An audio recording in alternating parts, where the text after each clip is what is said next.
very good morning, ladies, gents, and teddy bears. Argue Ted Coningsby channel, live for Cobra Warrior action. We'll just get this little we'll just get this RJ departure with some lorries, of course. This is RAF Waddington, aka RAF Waddington. How we doing? Hope we're feeling well. Morning, how you doing? All right? Yeah. Yeah, thanks, you too.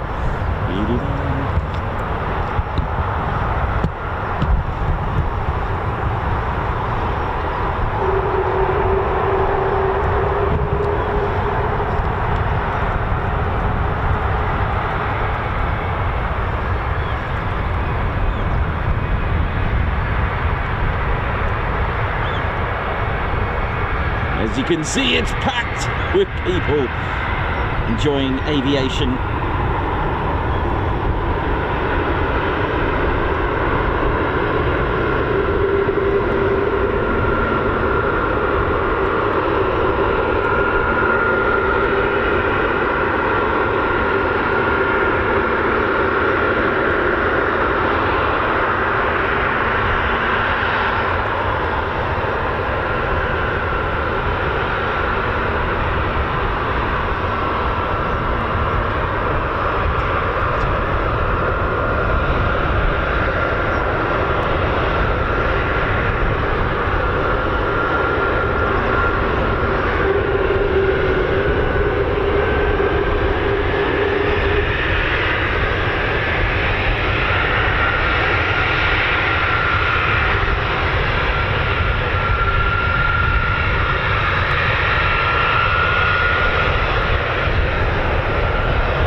How we doing, ladies, gents, and teddy bears? Hope we're all good. Welcome to RAF Waddington. Hope we're well, feeling good. And, There are no red arrows today, so we haven't got much to look at the moment, so we'll just leave it there for a moment until we get some things happening.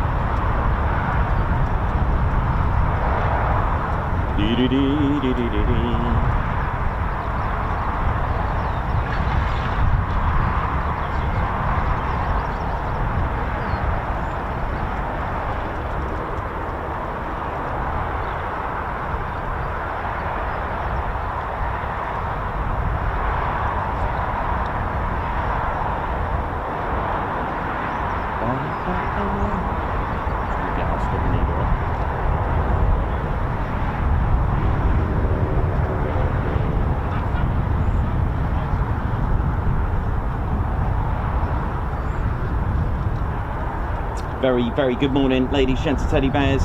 Hope you're well.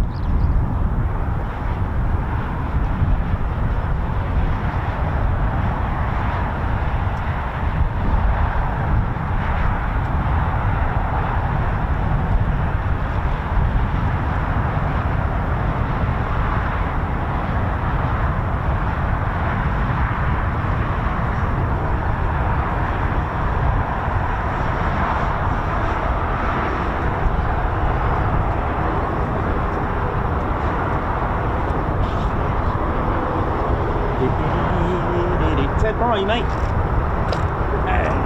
I will be on just a sec. Beautiful.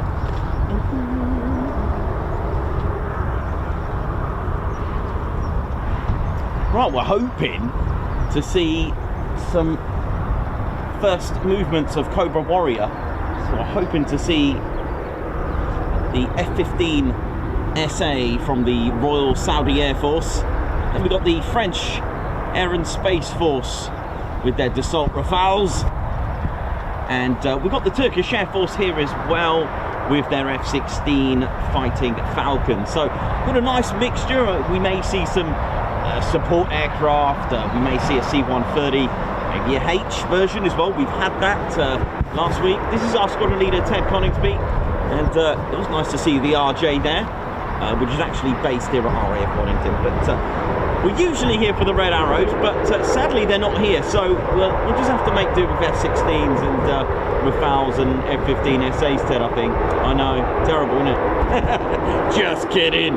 And yeah, just kidding. Of course, the F-15SA, currently one of the world's most advanced F-15 family. So looking forward to that and enjoying it. Hey man, how you doing? All right.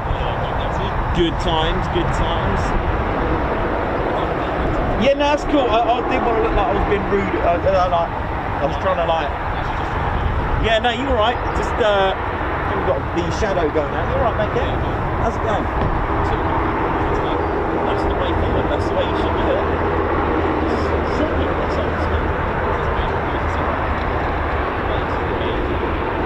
What lenses? What manufacturing lens are they on that? God, how that's ancient. No.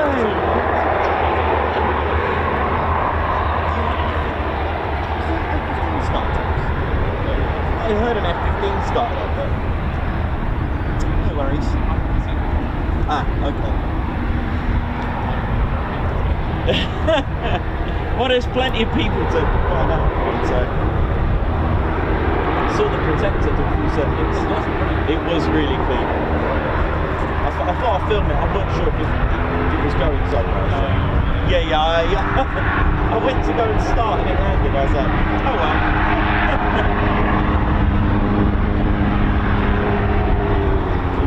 It's very interesting.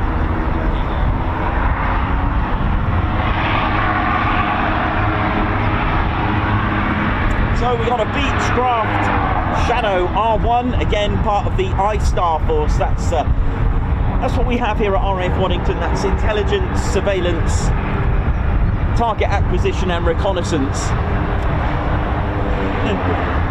Check these two out then.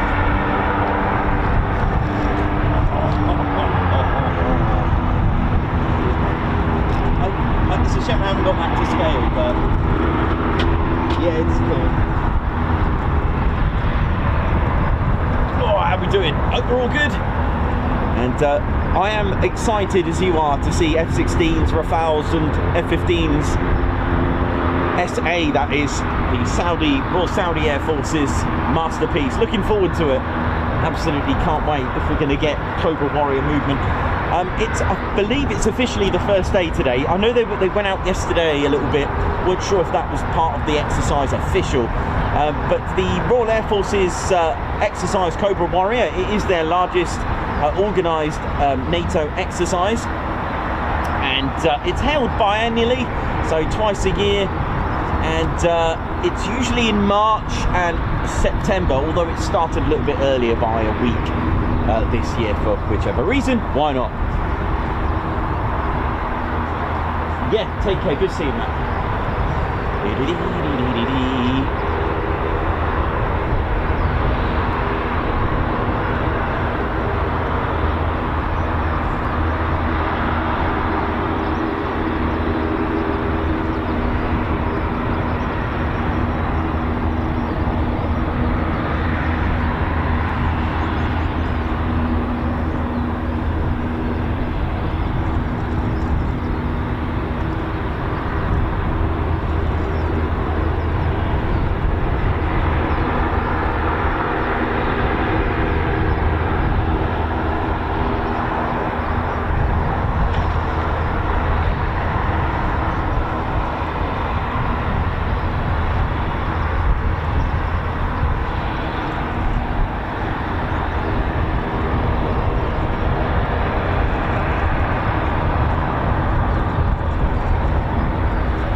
Hope you're good and enjoyed yesterday's show. Yesterday was lovely, wasn't it? We've got blue skies today, which is nice.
Beautiful Pratt & Whitney PT6. And characteristics of the PT6 is that big bore exhaust coming out.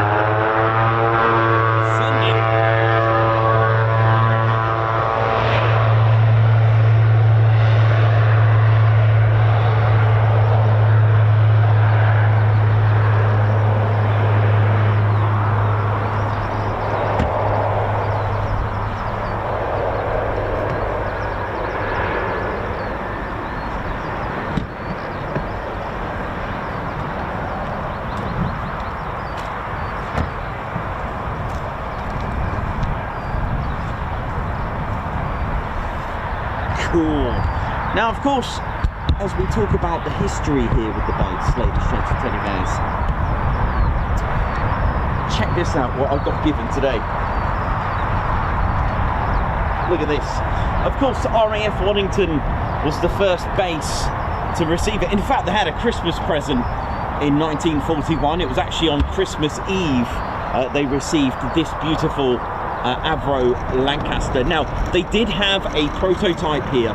They had BT-308. And this, right, have a look at this.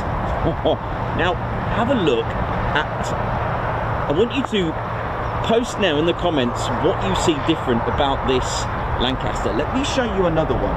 If you can identify the squadron, that would be awesome. All right, so BT-308. Now remember, we spoke about the Lancaster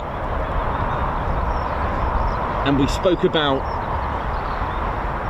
the Avro Manchester, how it was kind of thrown into combat, thrown into the battlefield with its underpowered Vulture engine. So the Avro Manchester, I don't actually have a model of it, but if you imagine just it looked like a Lancaster, except with just a little bit less on the wingspan. So maybe chopped about here and here, and it only had the 2 engines, but it looked very similar with the H-tail. It was almost good, but it was kind of thrown into the battlefield. And the problem with the Avro Manchester was the ball bearings, I think, in the engines used to overheat, and that would cause issues. But have a look. Can you? What I'm going to do is see if you can spot anything about this. Have a look at what you've got. If you are able to identify for me the squadron, I'll be very impressed. But if you have a look, something is a little bit missing here, isn't it? It looks a bit strange, and something's been added here. Look at this. What's this under here? But this, again, like I said, the Avro Manchester with 44 squadron, and then eventually they, you know, the requirements for and the need for a 4-engine bomber led to BT-308, a prototype of what was to become the Avro Lancaster. They added about an extra 12 foot, so 6 foot either side, I think it was, and then the 2 extra engines. But they weren't just any old engine, they were indeed the Rolls-Royce Merlin engines that were added, Rolls-Royce Merlin 20 engines on there.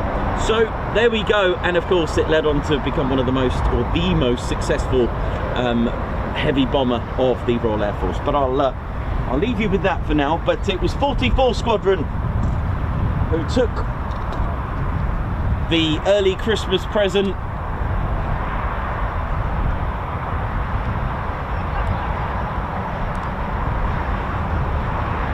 of becoming the first Lancaster Squadron, number 44.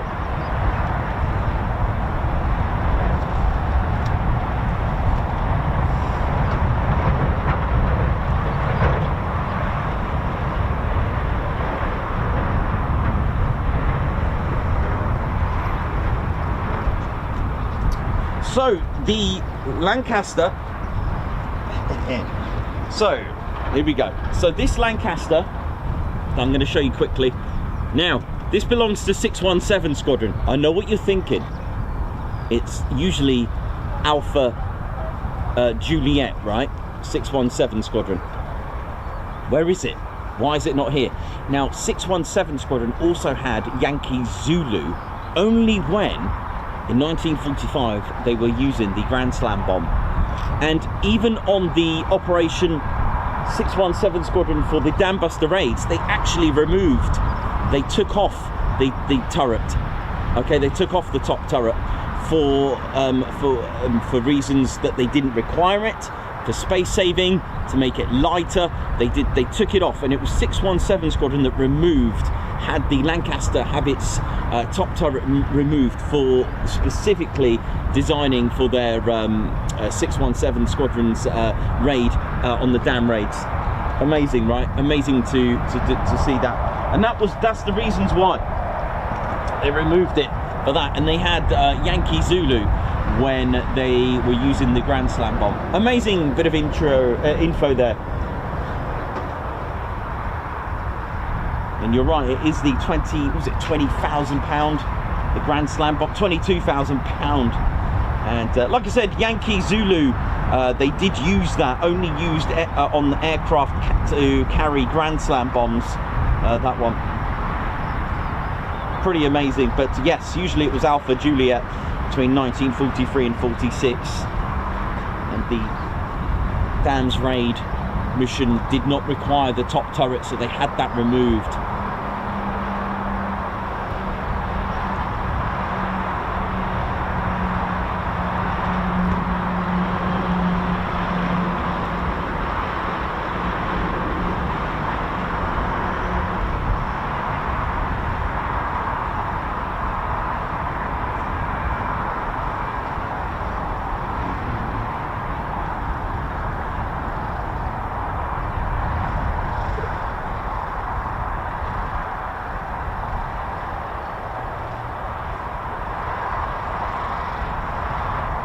So yeah, earlier Lancasters still had the top turret.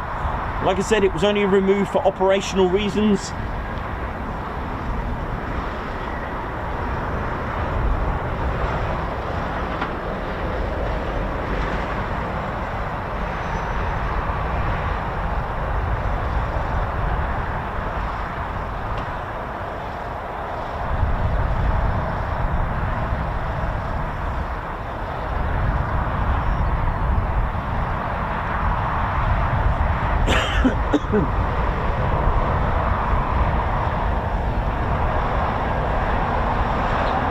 How are we all doing? Welcome to the show. Oi oi. Yeah, Stuffer, how you doing? From Germany, how you doing? EP65 from Netherlands, Remco de Vrij, oi oi. Wee Stevie Boy, Stu Footer, Mark Moody, Dave Earl, get ready. I definitely hear something. There's a lot of spectators at the fence. Something sounds good, doesn't it?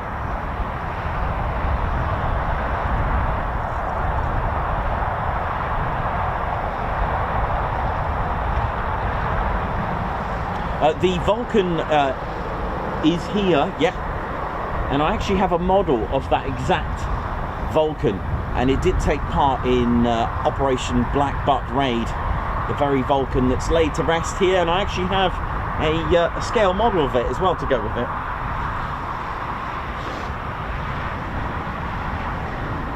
How we doing? My name's Nikos. I'm your cameraman and commentator. Right. Who's buzzing? Get ready, because we're going to get fighter jet action, I think. Nothing's 100%, but having a lot of people here suggests that, with the sun out as well. Beautiful.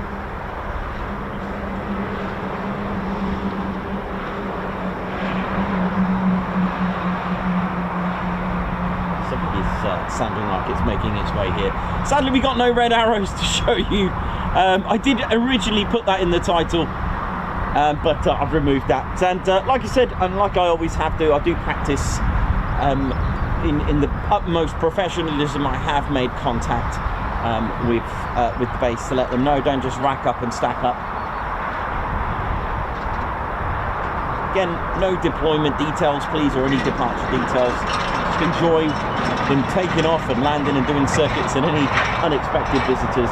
And enjoy the show, enjoy the variety, hopefully the variety of aircraft we're going to get on the show today. Oi, oi.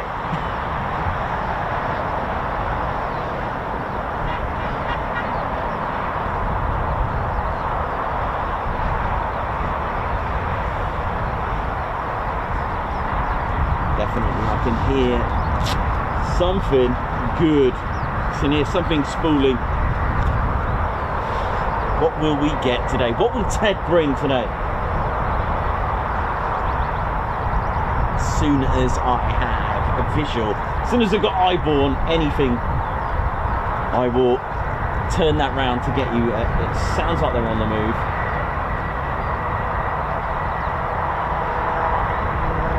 Get ready. Time to get heavy on the levy.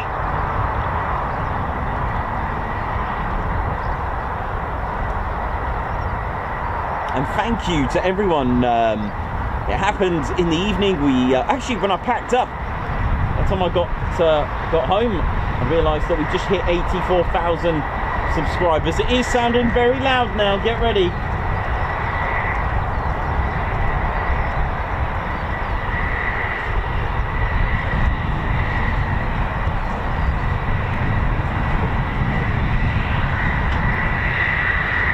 Here we go, the F-15SA of the Royal Saudi Air Force.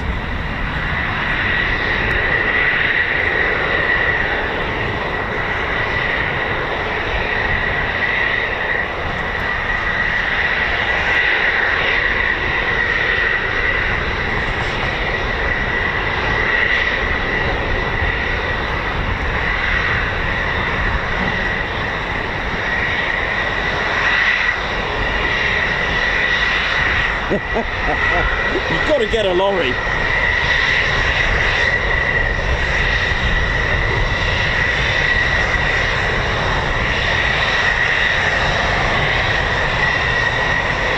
Gotta get a lorry.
Amazing, isn't it? From the very first flight of the F-15A in 1972 to this modern day, when we go back to 2020, the world's most advanced F-15, the F-15SA, here at Cobra Warrior, serving with the Royal Saudi Air Force, operated by number 3 wing at King Abdulaziz Air Base with 92 Squadron, and also at 5 wing at King Khalid Air Base, flying with 6 and 55 Squadron.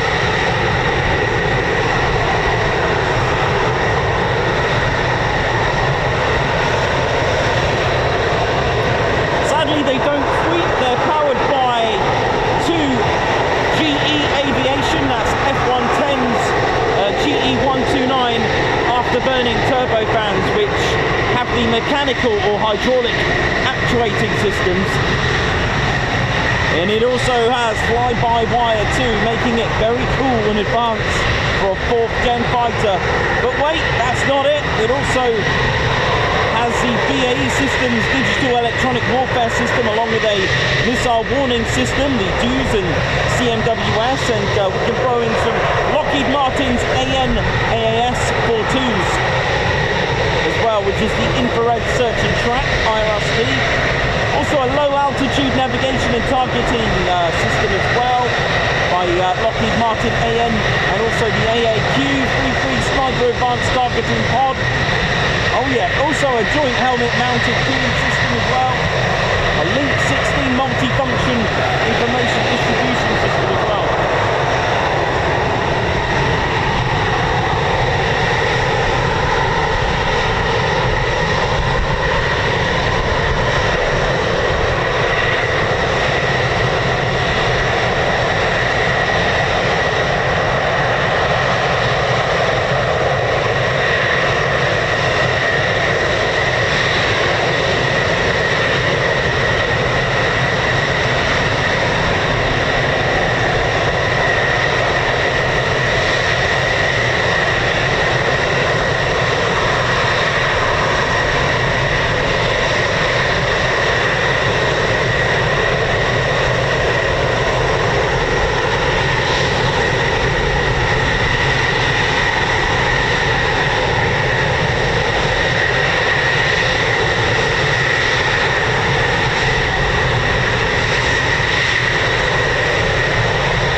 bit more, a little bit more.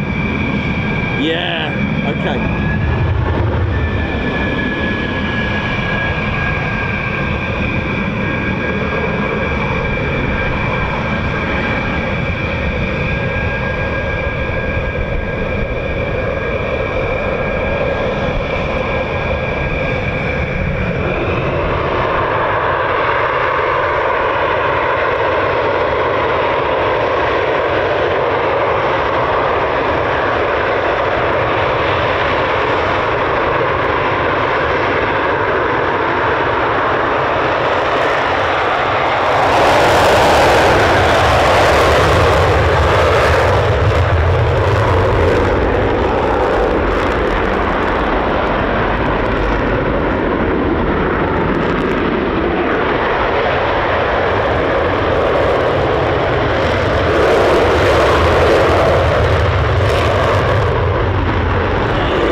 Everywhere. That was incredible. Woo! And we still got more. It sounds like, oh man.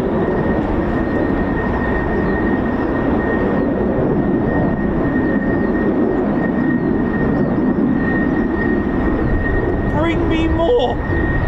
Now what we got? We got more coming. I am absolutely buzzing. Holy salmon gills. Now what we got? Oh yeah. Look at this now. Look at this. F-16 time. And get up, Mom. Right, that's it, lorries. That's it. I'm going to put a petition out. Cobra Warrior diversion lorries.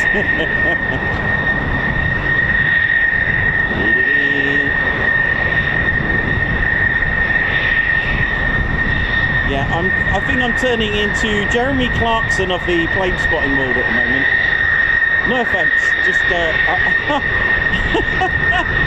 no offence, just saying. Ah, the aircraft viewing area this way. That was good.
button and subscribe to your one and only Ted Coningsby channel.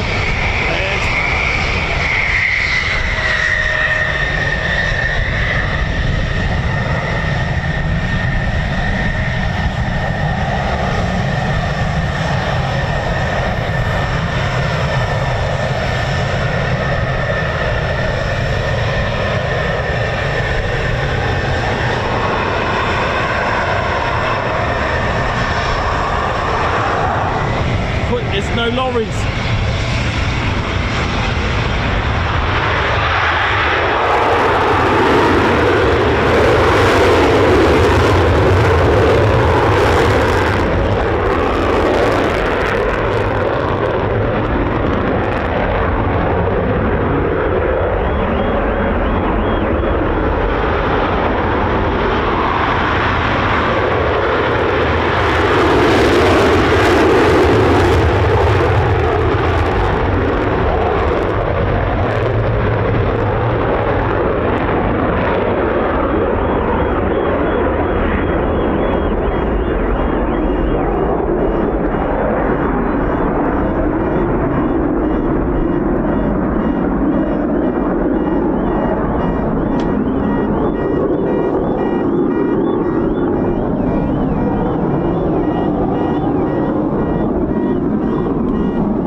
In peace, car alarms.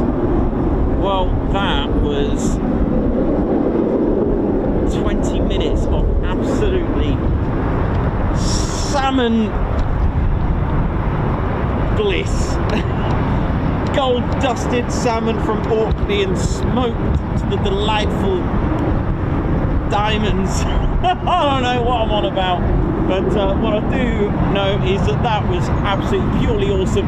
Don't forget, ladies, gents, teddy bears, to subscribe to your one and only Ted Coningsby channel. We are a fun, but serious and fun military aviation channel. You know how it is. Come on, let's ride. We are climbing high this year. We're doing marvelous, and I hope you enjoyed that. That was pretty impressive, man. That at the moment the Rafale's winning for me for that that departure. That was pretty cool, wasn't it? That was. Oh yes, how we doing, ladies, gents, teddy bears? My name's Nikos. I'm your cameraman and commentator. Let me just sort this out. Yeah, it's a bit better, isn't it? Yeah, right. I'm your cameraman and commentator, and of course our squadron leader Ted Coningsby, making up the Ted Coningsby channel. And of course, it wouldn't be the channel without all of you, ladies, gents, teddy bears, our fans, our viewers. So thank you all so much. This is our squadron leader Ted Coningsby, and I hope you're all enjoying it. Ted, that berry looks pretty cool, man. And yeah, hope you all enjoyed that so far. It's been amazing, really. Just, you know, just what, 8 aircraft in total? No, it was more, wasn't it? How many did we get? Was that 8? Yeah, I think it was 8. 4 F-15s, 2 and 2s, right? That was pretty impressive. The Rafale, though, that first one on the takeoff, that performance takeoff was amazing. Really caught me by surprise. It's a shame I cut that one a bit short because I thought the second one was going to do it, but guess I was wrong. Never mind. But yeah, don't forget the pure checklist of the Ted Coningsby channel. So you've been cleared to hit the like button and of course subscribe to your one and only Ted Coningsby channel. If you are subscribed or subscribing today, don't forget to marry that up with the notification bell button. That'll be great to switch it to all, because you'll be notified of our latest and greatest live streams and videos as well. Do care. Press the care button. That's right, spelled S-H-A-R-E as well. You can share it to your social medias and enjoy. And do visit our website as well, tedconingsby.co.uk, for official Ted Coningsby merchandise and other fun stuff as well. It's been absolutely brilliant. But like I said, the channel is one complete community. Myself and Ted on the controls. We've got Claire Bear that runs the online store as well. And we got, you know, men and women around the world looking after the channel from far away, called our Spanner Flight. They will look after our chat room for you to keep it safe, sweet, neat, family friendly. That's what it's all about, and that's the way it always is as a channel that promotes a good well-being, because at the end of the day, the aircraft do it they really make you smile. But we add a bit more to that. We had the past with the history. We talk about how they all work, you know, and it's to boost that and promote the good things in life about this. So the span of flight will make sure that all the little things that are all just a nice ingredient in this lovely recipe of the Ted Coningsby channel. And of course, our viewers and our fans and our members, thank you all so much for making this, well, the UK's #1 military aviation streaming channel, because it's come a long way from just holding a phone and a bet. No, Ted, I had to hold you because you were a bit short. Do you know what I mean? He's shaking his head at me. Sorry, Ted. I know. And I was just, you know, the adventures. I had an interview yesterday. I won't spoil it just yet because I need to make sure it is going to, you know, go to where it's supposed to go, you know, before I get too excited. But yeah, here's another thing. Tonight, RAF Top Guns episode 4 will, well, it was on the outro. This is why my footage will be featured on there, because they're going to be doing quite a bit of low-level action through the Lake District. Can't remember if I gave him footage of the Mac Loop of the Typhoons, but certainly the lakes. So I think there's going to be about 2 or 3 clips of my footage used on RAF Top Guns tonight, because on the last episode 3, the really sad one, there was a little bit of an outro, what's coming next, you know, for the next episode, and it had 2 little smidgens of my footage, and I got credited for that. So it should be on tonight. So look out for my footage. Hardcore fans will know exactly which is the footage that's been used. So enjoy. So the good thing is they'll be back, and then hopefully we'll catch some more in the afternoon. In the meantime, I'm just going to go and take advantage of some scran. Ted's got his salmon sashimi, and I'm going to go and see what we've got. If not, there's a book. Oh my word, the queue for that. Woo! Teddy bear picnic queue at a sushi place. Anyway, thank you very much, everyone, honestly, for your support. It's been amazing. Thank you. Let's pin this round, Teddy. A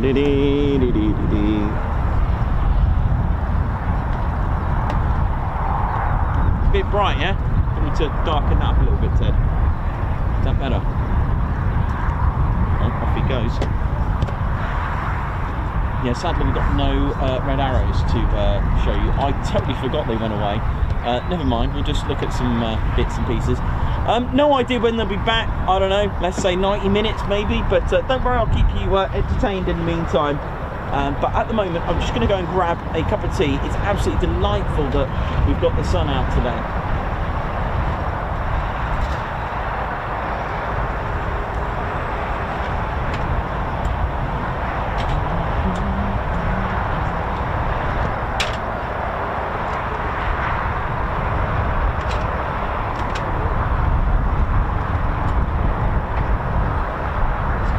Thanks a lot for your super chats, super stickers, gifted memberships. Ted will give you a Guards March for those that treat us to super chats. Perez, Mattman Bush, how you doing, man? Thanks, Perry. Simon Watchell, Margot Baxter, Argan, Davey, Jenny B, EP65, Chris Bloxham, Wibbs, Carl Portlock, Sergey Higuanin, Neil Christiansen, how you doing? Captain A, what up? Hope you're all good. Synchro Tones, Christopher Carr, Meth, Alan Burden. Lovely to see the regulars as well. Lovely.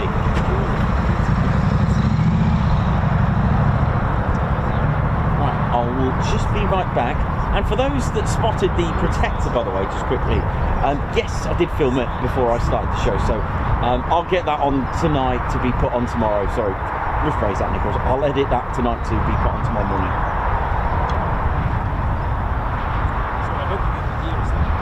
Probably.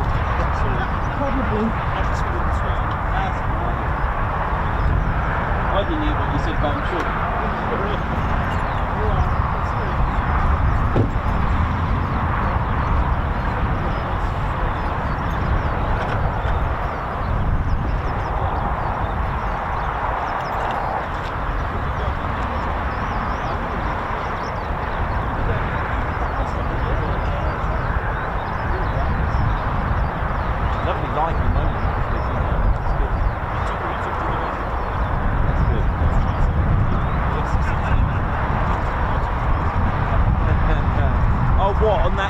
It was like, what, 5 o'clock, wasn't it? Half 4? Oh, yeah. It's raining. Never mind.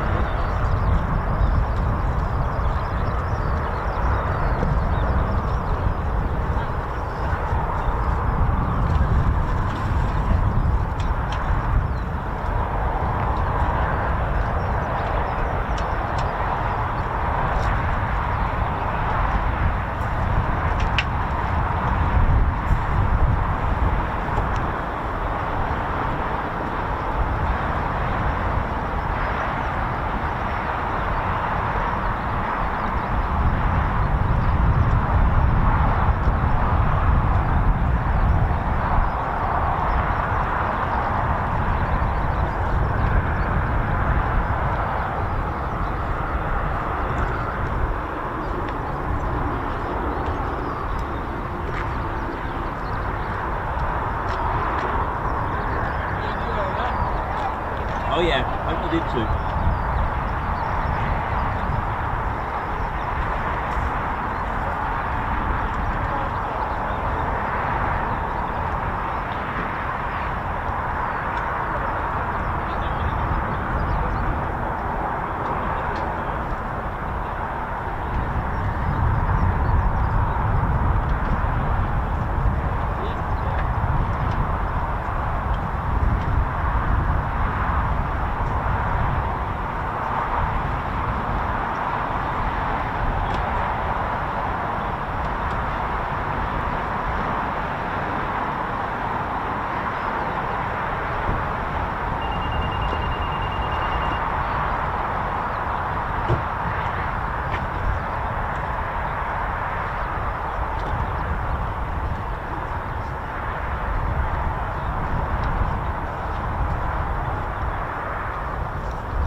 Hope we're all good, ladies, gents and teddy bears.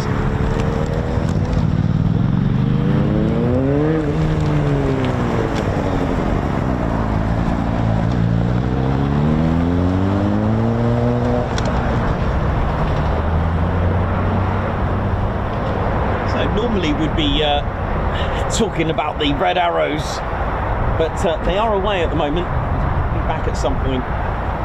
But no worries, we shall make do with everything else.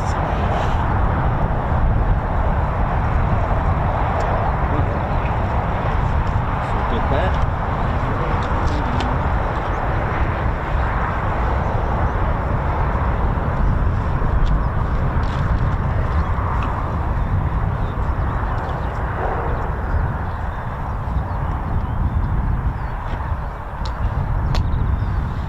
Ted, you right, mate? Ted's had his salmon. He's quite happy with that.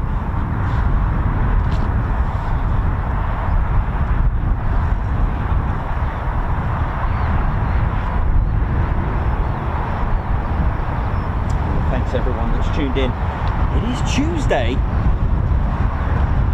And, this time next week, sort of around the same time, Ted and I will be, and Claire Bear will be off our little break, having a nice holiday, and that's we will do like half a show. We could even come here, maybe just do, if it's hopefully going to be the same sort of thing. But Ted and I will finish around sort of 11 o'clock. What have we got here, Ted? Look at this. Is it? Okay, mate, let's get it.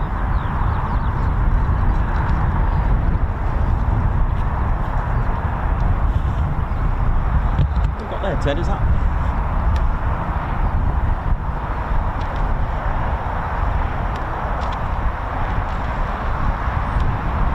This actually flies, or at least operates from Waddington.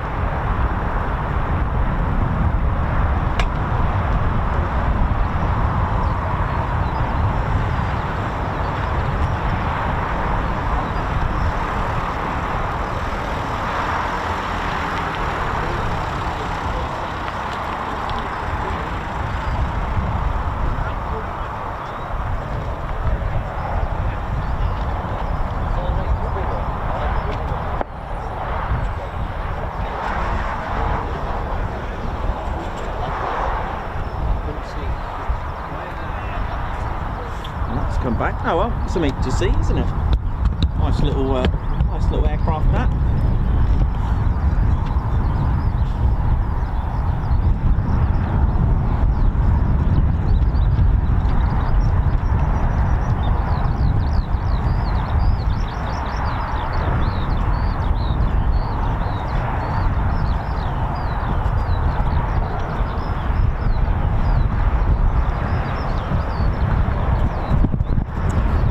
High five, thank you for gifting a Ted Coningsby membership. A Guards March to you.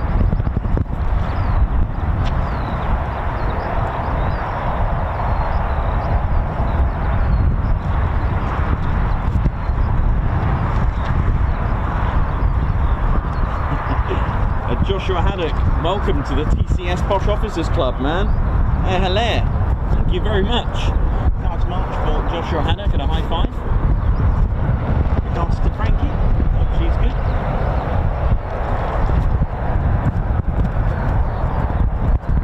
Mark Moody, congrats on 84k, Nikos. Ted Coningsby, thank you very much for that, Mark. Guards March, thank you very much. Jack Rolls Aviation celebrating 6 months membership. Oi, oi, happy Tuesday, or absolutely happy Tuesday. Definitely, sounds good. Siobhan Hobson Ward with 18 months membership, who's put oi, oi. Nice one. Rusty Wenzel, tip of the cap to an Air Force veteran's wife, Kay. Wow.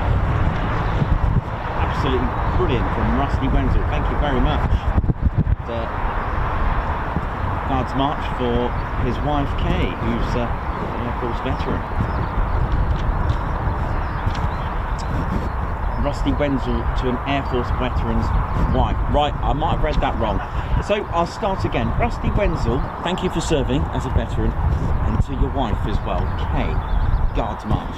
Got it. Baby celebrating 2 years with the TCS. Davey, congratulations on reaching your 2-year 24-month milestones with the TCS, and also Davey serves as a Spanner Flight member as well, looking after the chat suit. But wow, 2 fantastic years. Thank you, Nicholas and Ted, for what you do, and Spanner Flight, thank you for your support, and thank you to the community. 100k not far away, you're right there. Wibb's 8-month membership as well. 8 months have flown by, literally. Thank you everyone. Guards March. MC Pix, member for 19 months. Can't wait for the Rafales and F-16. Love them. Love the stream. Thank you very much, Guards March. And Black Hawk NZ, thank you very much for your super chat, Guards March.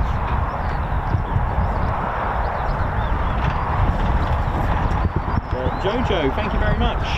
Who's put, thanks for keeping me sane in the office, Nikos, the TCS crew. Guards March to Jojo. Thank you very much. Hope you're well. I'm surviving the office. Christopher Carr, high five. Welcome to the Ted Coningsby squadron. Guards March. High five to new Rail Basher for gifting a Ted Coningsby membership. Guards March. Thank you very much. And Babs R, thank you for this. Gifted. Babs R's just gifted 5 Ted Coningsby memberships. She's just made 5. I mean, how generous is that? How generous is that to gift 5 Ted Coningsby membership? It's almost like giving and then multiplying it. So Babs, thank you for that. That's amazing. And I hope you're well, Babs. I'll go back still with the super sticker, Guards March. Ali Leyland, thank you very much as well. Thanks, Ali. Guards March to you, absolutely incredible, and thank you for bringing this to us, Guards March. Nigel Bullen, 15 months membership, nifty 15, thank you very much.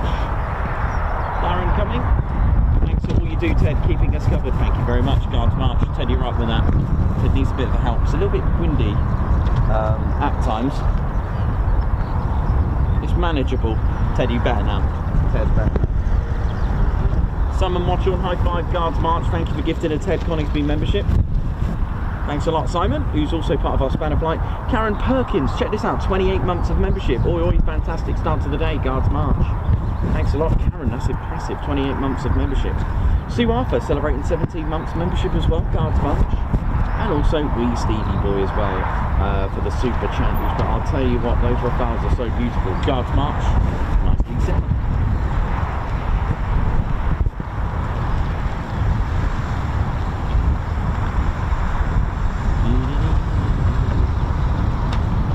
Well, I'll tell you what, we can have a look at the nice sky look. There you go, lovely.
bless you. Thanks very much, Dean. Thank you. Thanks, man. Enjoy your day anyway. You too. Thanks, Dean.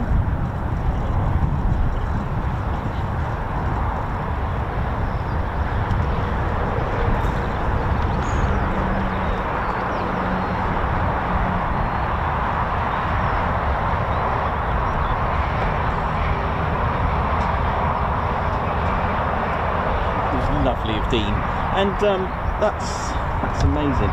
Genuine Air Force gloves. Wow, from Dean. Thank you so much for that, Dean.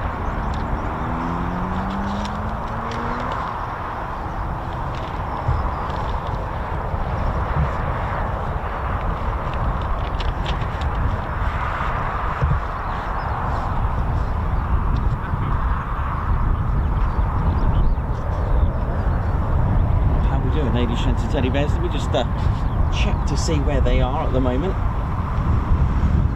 But we'll be back at some point, of course.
Teddy bears, hope we're all good.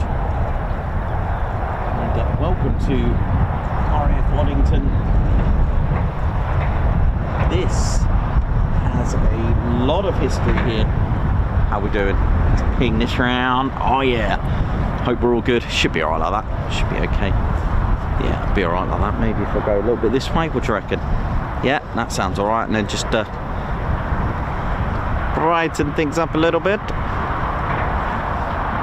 There we go. Should be alright. Let me just do a bit of adjustment. A little bit sharp, the light, but I'm not going to complain. It's been a good day already. It's been absolutely amazing and incredible. How are we all doing? So yeah, ladies and teddy bears, welcome to Wado, which is home now to the RAF aerobatics team, the Red Arrows, but they're not here at the moment, so we'll have to wait till, well, not next week, but maybe if we do catch them, if we do decide to come here on Tuesday. But of course, for those that are new and for our regulars, no, we do publish our whereabouts. We give you like what's called no-TEDs. They're like no-TAMs, but we call them no-TEDs. It's to actually notify the airmen where TED is, so that they can do their thing.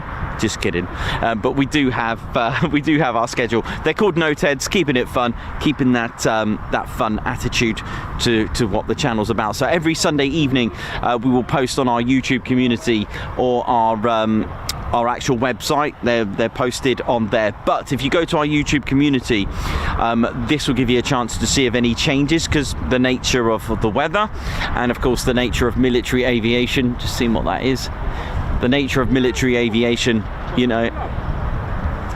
Just trying to see if is that a beluga? It's not beluga, is it? No. Just checking. With the nature of military aviation and the way things are, things can change very, very quickly. But there we go. But the base stems its history way before the creation of the Royal Air Force. In fact, it dates back all the way to 1916. If you're not familiar, when the RAF actually became independent and run and was established, it was established on the 1st of April 1918. But here at Waddington, and before the Royal Air Force, there was stations run by the Royal Flying Corps. You may have seen that. They were called RFC. If you're fortunate enough to have any RFC memorabilia, that kind of thing, that's some pretty impressive stuff if you've got that. So there was a lot of Royal Flying Corps.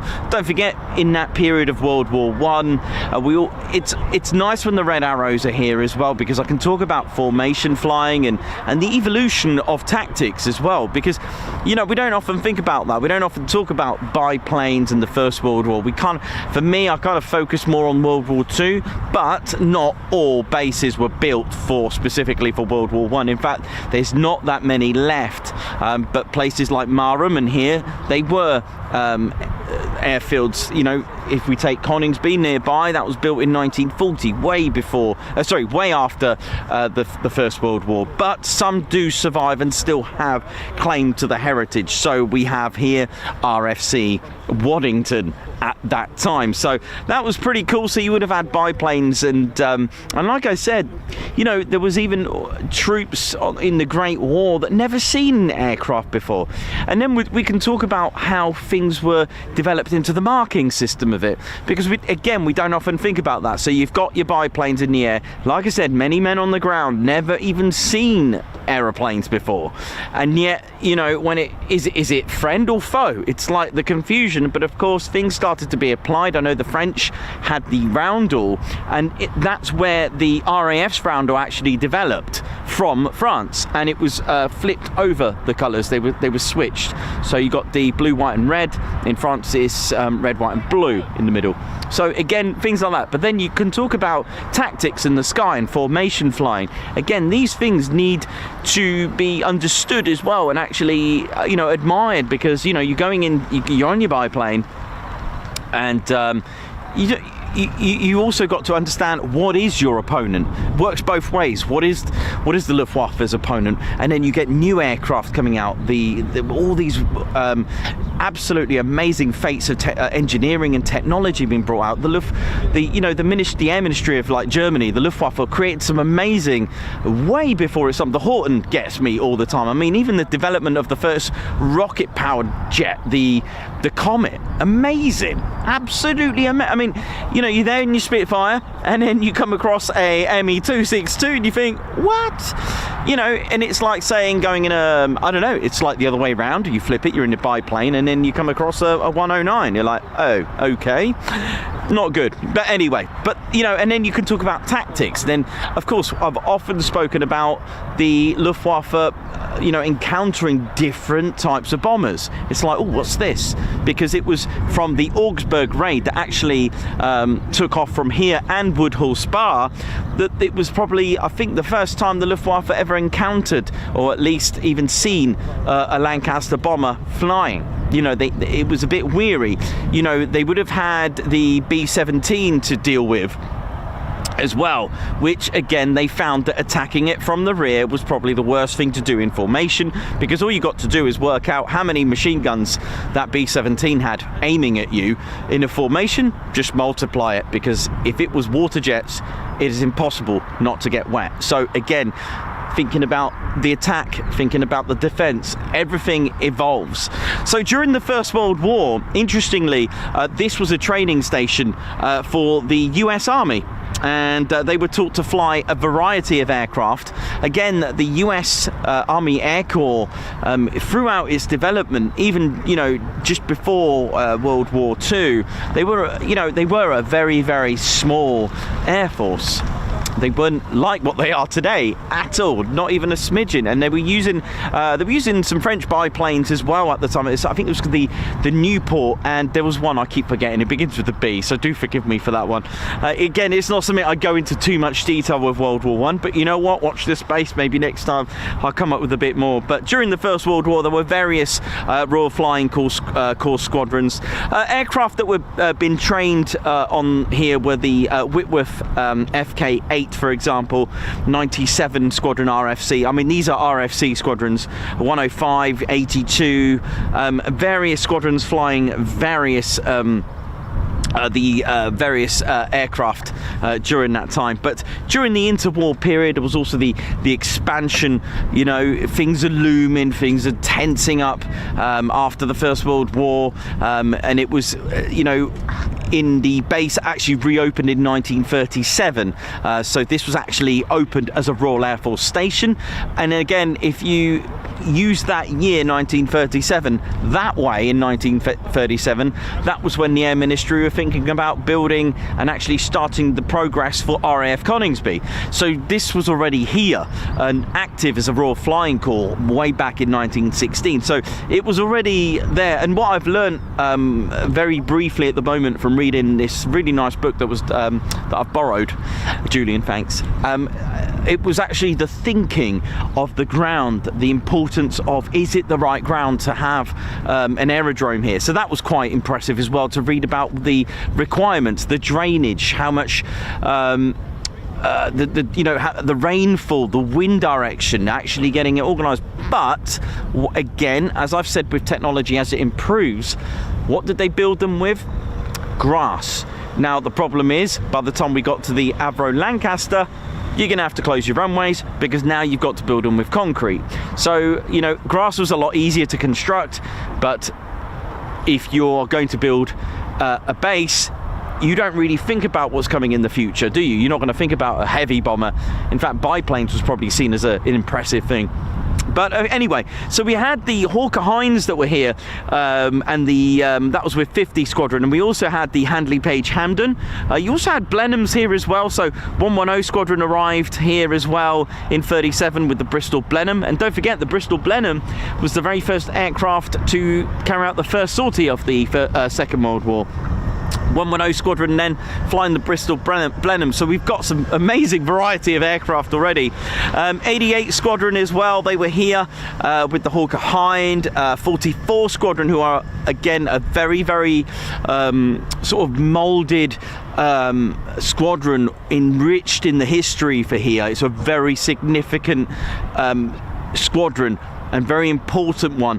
They were flying the Avro Anson at the time. A lot of squadrons you'll find in history, if you're going to study this, they come, they go, they move, and they get upgraded, then they change role, then they get sent to Burma or wherever they go. They go all over the place, and you'll notice that they move, and then they change squadron markings in different time periods and that kind of thing. So it's quite interesting.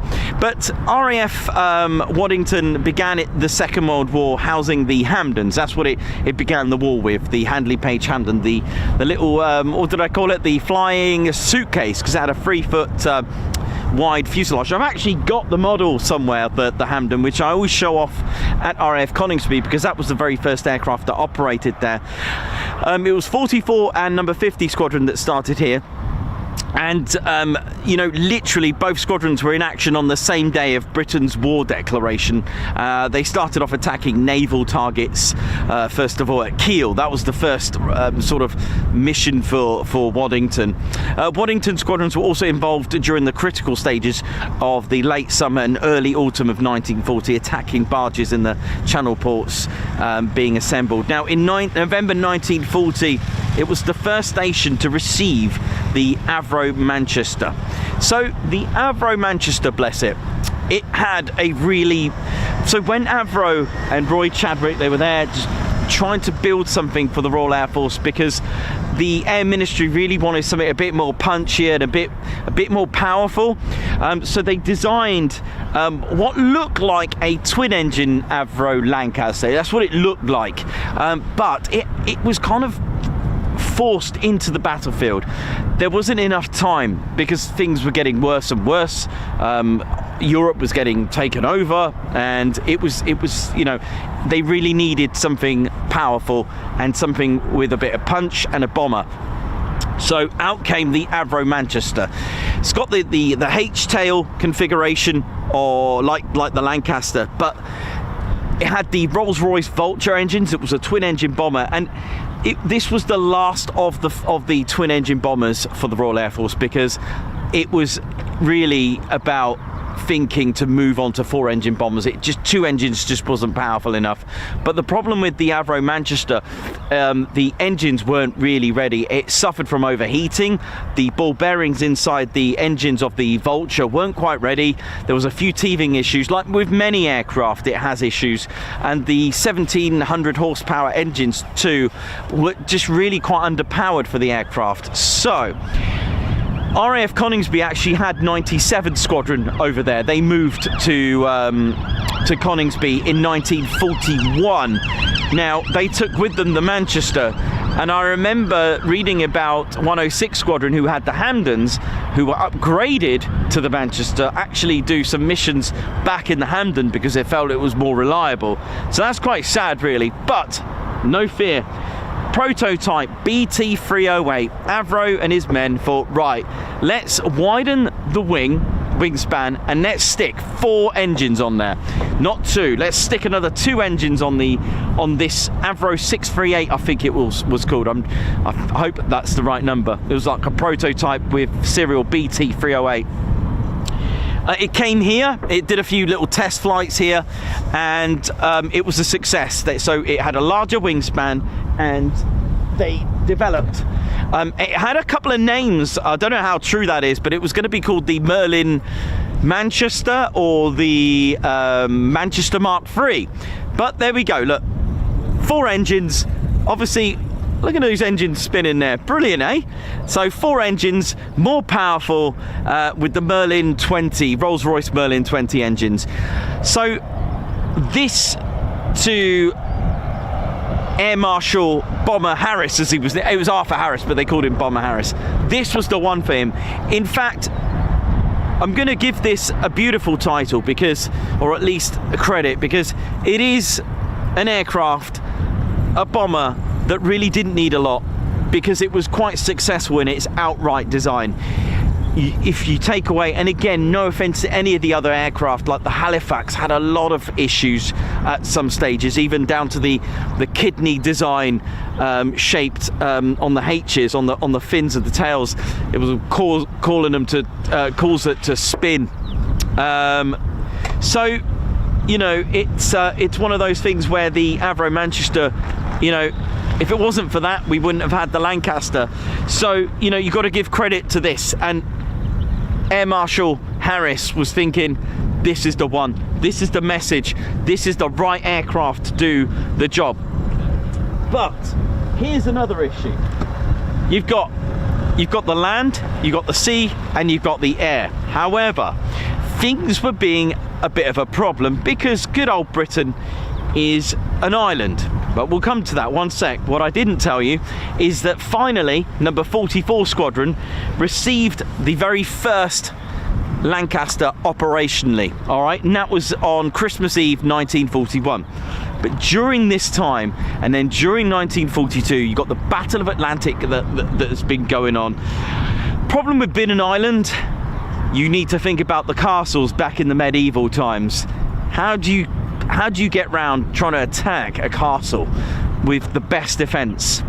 It might have a moat, put it under siege, and that's exactly what Hitler's plan was. And he was using the U-boats to take care of all our supplies, our ammunition, our food. The plan was to starve Britain, and the U-boats were very devastating. I think around about 500 merchant ships were sunk. Some major battleships were sunk. There was no thought about how to protect the merchant ships, and then it was from there that they decided to actually start to protect the merchant ships. But you know, the U-boats were being protected, so Bomber Harris set a little mission to do. But the thing is, think about it. Spitfires, Hurricanes, what we're going to do? Think about the range that they've got. How we're going to take care of it. So the plan that Air Marshal Harris had was to actually let's stop the production, or at least hinder the production of the U-boats. How do you do that? You go and bomb them. So there's only one command to do that, not fighter command. It was a job for bomber command. And this very place took part in the first major bombing raid, not into occupied Europe, but right into Germany. Something, you know, we're talking about Augsburg. That's just northwest of Munich. They haven't even done that in the night, yet alone in the day, because this was going to be a mission. So it was proposed to Winston Churchill, and he set that off. He proposed it to number 5 Bomber Command HQ at St. Vincent's in Grantham, and it went ahead. It was going to go ahead. Now, this is something, like I said, it was never been done before. The mission was kept secret, apart from, of course, those that are high up. On the morning of that raid, on the 17th of April 1942, bearing in mind they only just got the Lancasters, the crew went in their briefing room, and they sat down ready for a mission that they knew nothing about. The curtains were unveiled, and it was this huge map of like Germany. And I kid you not, from everything that I've read, the men laughed in a sort of unsure way, like a laughter as in like, you got to be joking, right? Is this for real? And it was for real. They were going right into Germany. The actual fear was to not only try to survive the flak gunners. You got to go right into Germany. You got to survive all the escorting aircraft. The attacking aircraft, but flak was an issue. We're talking about a newer bomber, and it was chosen at number 44 Squadron, and it was going to be squadron leader John Nettleton to lead. 6 Lancasters were going to depart here, and when RAF Coningsby's runways closed in 1942, they moved to RAF Woodhall Spa. Their squadron leader to lead and take flight of that flight of 6 was squadron leader John Sherwood, but to lead the actual mission was 44 Squadron's RAF Waddington's John Nettleton. Now, this was a raid that, like I said, had never been done before, and I'm going to talk to you about the raid itself. It's called the Augsburg Raid, the very first mission into Germany. Let's get some Lancasters in the skies. You right, buddy? Yeah, good, man.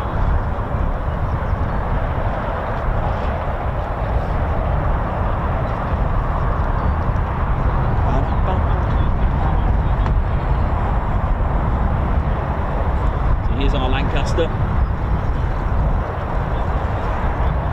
So there was a spare for each. It was actually 7 Lancasters that departed from here and 7 at Woodhall Spa, but once, well, I mean, this is done today. I think it's called like an air spare, I think, something like that.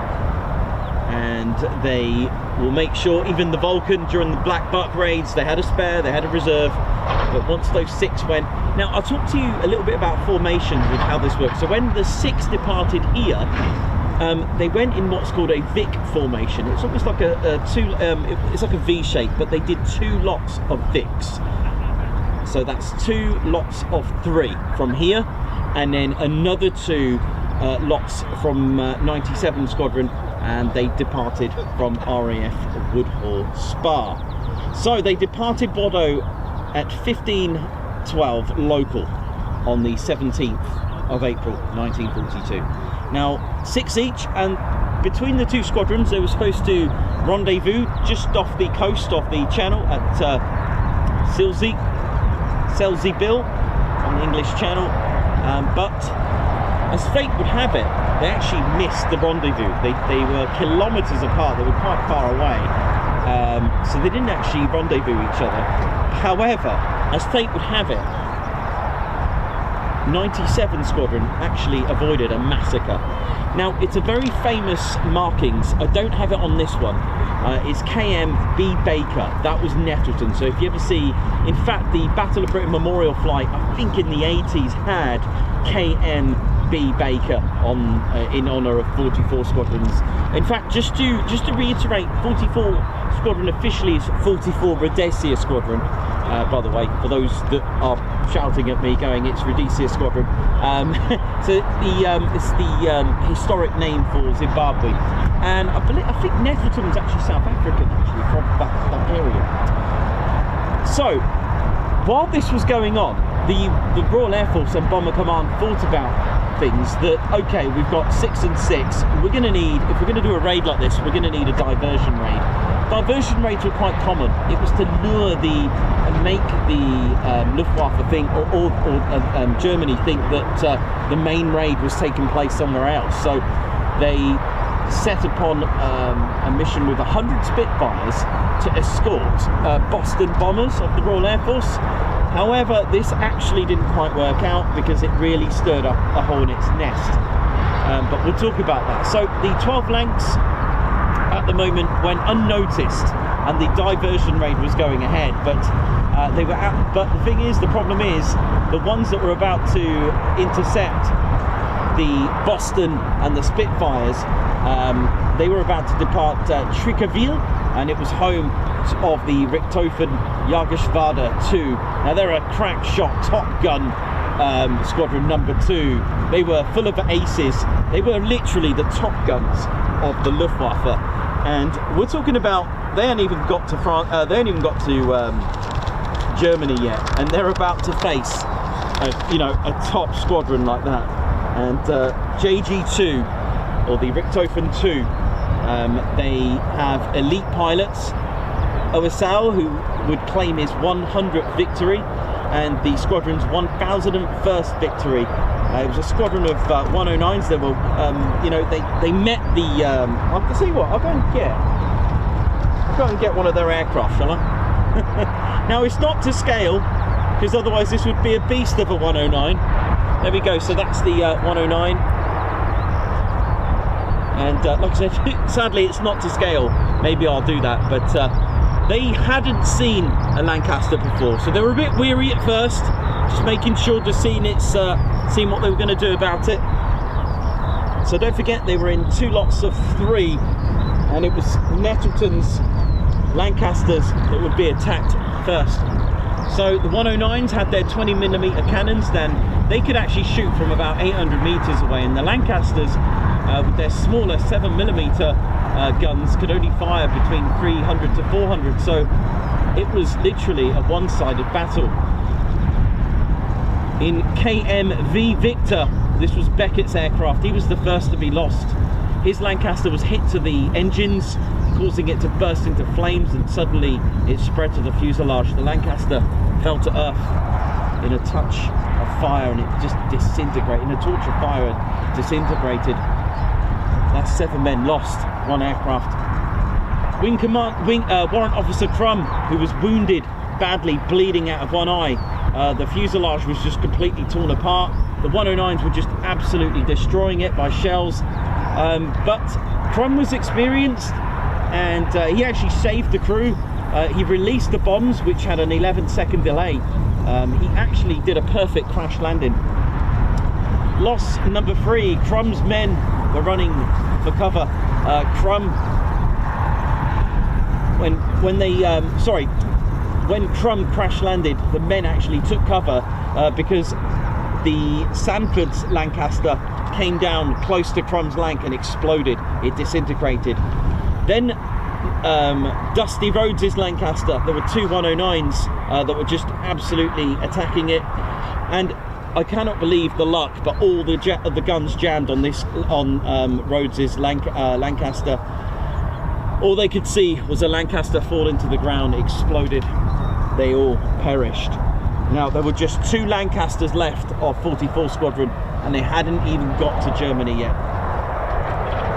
Ladies, gents, teddy bears, it's by no means perfect, because Garwell and Nettleton's 2 Lancasters had been reported to have bits of metal sheets just rattling off it, holes all over their Lancasters. Nettleton's orders were to turn back if it was going to be a complete failure. However, Nettleton had that Royal Air Force typical World War II press on courage. He just pressed on, and for whatever reason the 109s faded away. But meanwhile, way back is Sherwood's Lancasters, completely unnoticed. So had they rendezvoused over the English Channel, things could have been very different.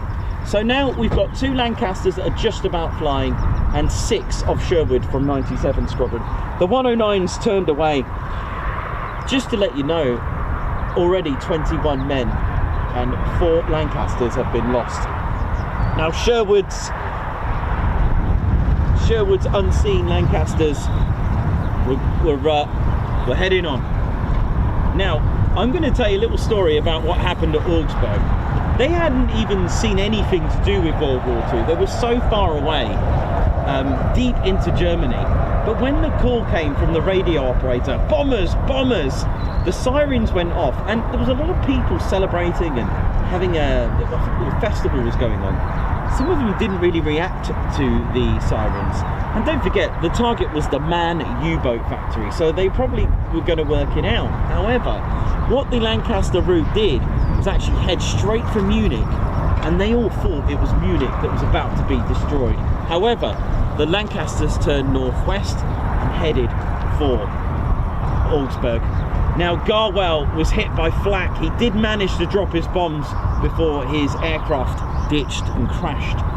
3 men were killed in action, 4 were made prisoner of war, but Garwell survived. Now it was 97 Squadron's next.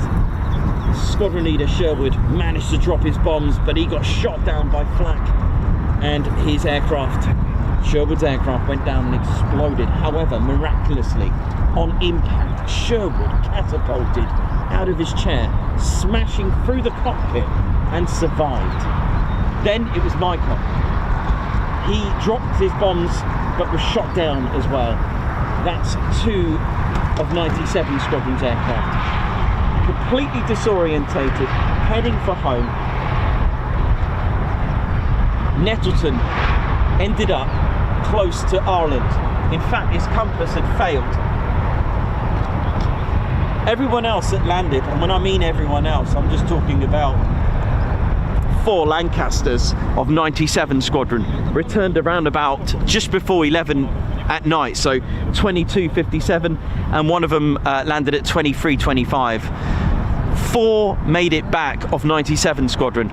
Not one aircraft came back to 44 Squadron's home at RAF Waddington.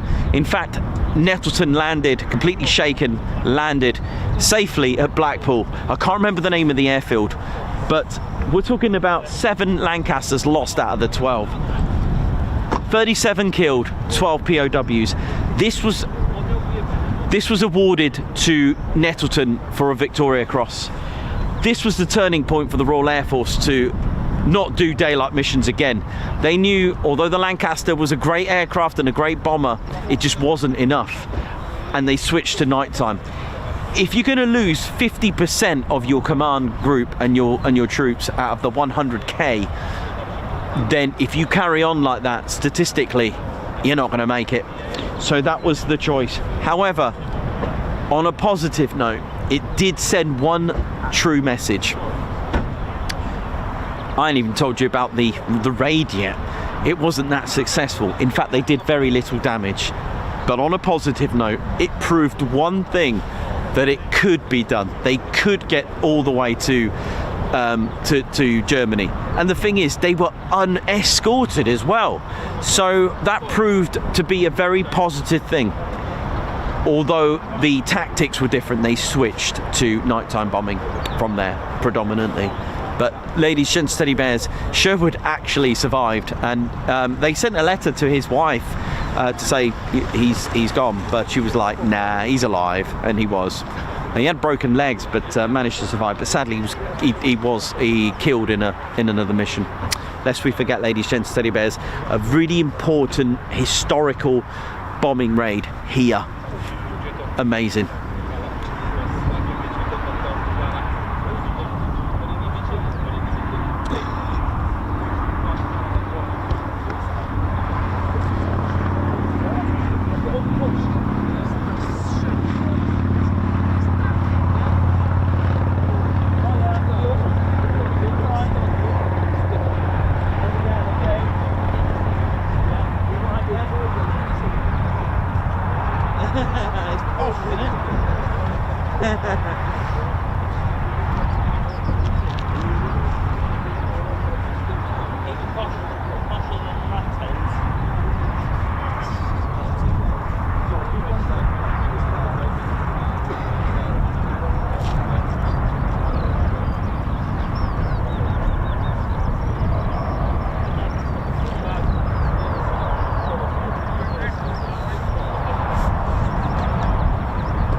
Oh, what here, I bet.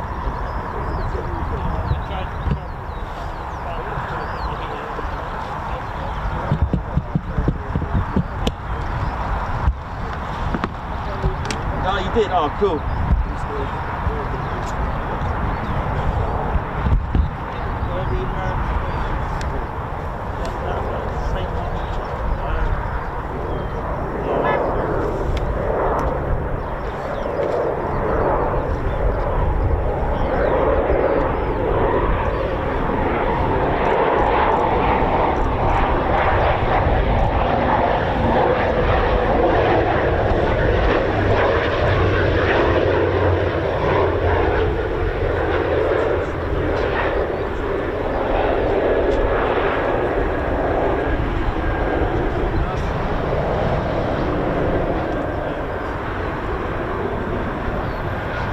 Back on, here we go, touch and go.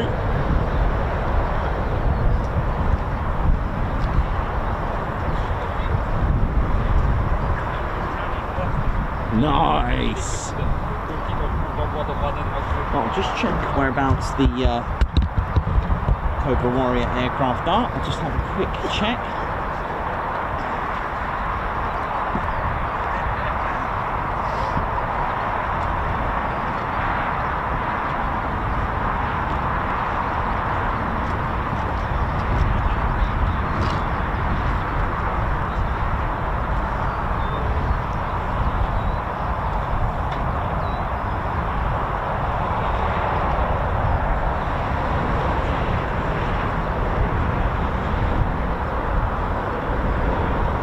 Still quite far out at the minute, no worries.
there now. My name's Reggie, part of the RAF Regiment and all that.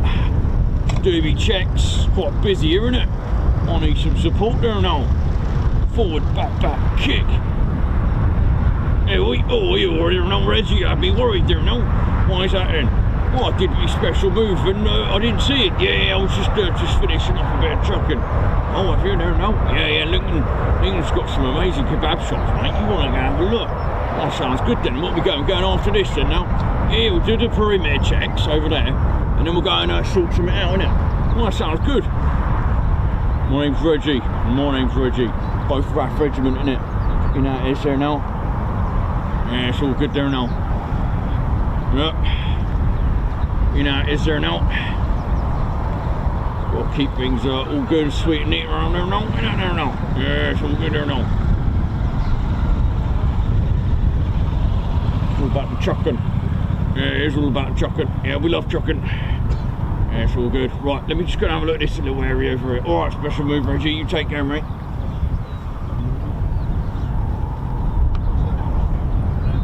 I better go and see if he's alright. He's just fallen over.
Man, all right.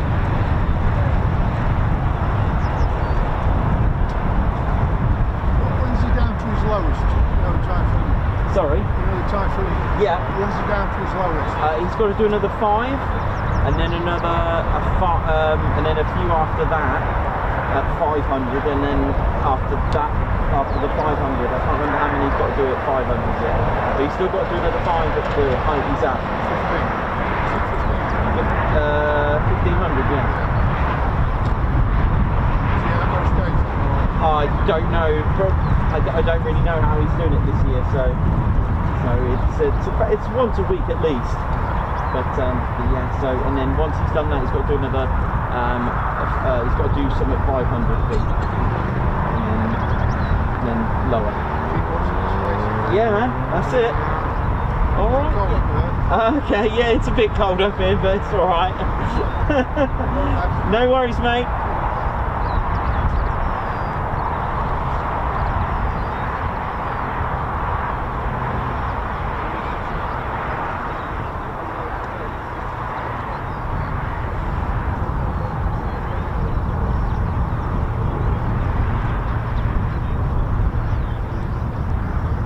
My name is Jens from Germany. Where is everyone? I must find Captain Weber. Have you seen him? Are you there? Yes, you, Reginald? Well, right here now, yeah, how you doing around here now? I'm looking for Weber. Where is he? Well, I think you went that way, mate. I see you're playing this game. I'm going to go this way. Oh, really? It's this way, mate. Dear, oh dear.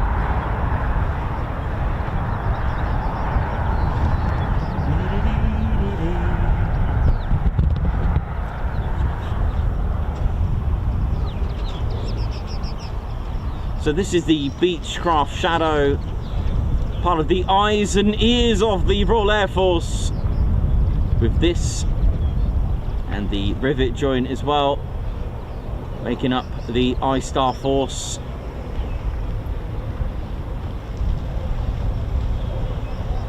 Along with the Reaper and the Protector.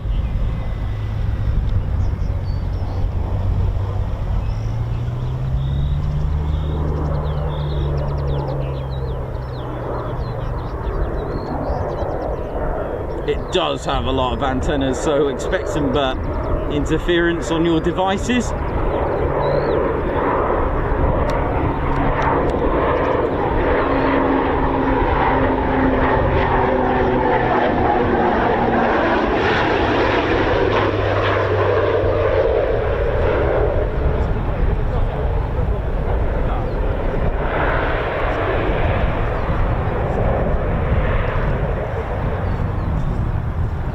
And the engine itself, the front of it, is actually at the back.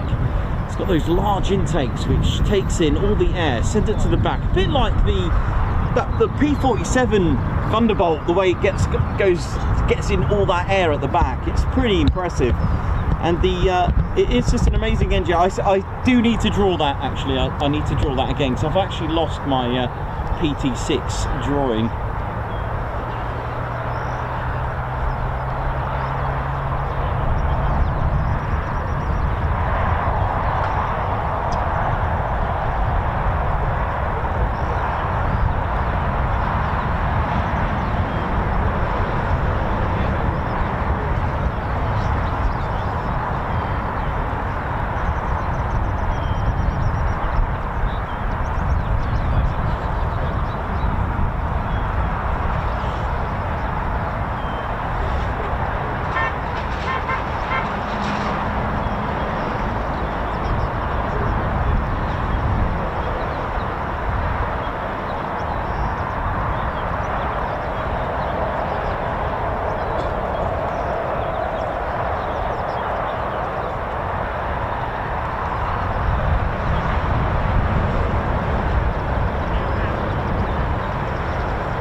Big shout out to all the Wave car park crew, those that run the burger van. Bex is in there as well, nice one. And also got the Crazy Duck Lady selling official Cobra Warrior merchandise, proceeds to the charities.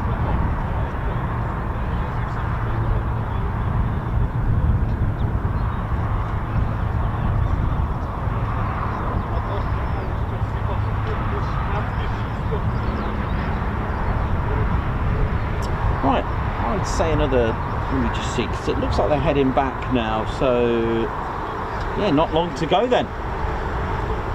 Not long to go. Good news, they're heading back.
we go. Very close. Just above Market Raisin.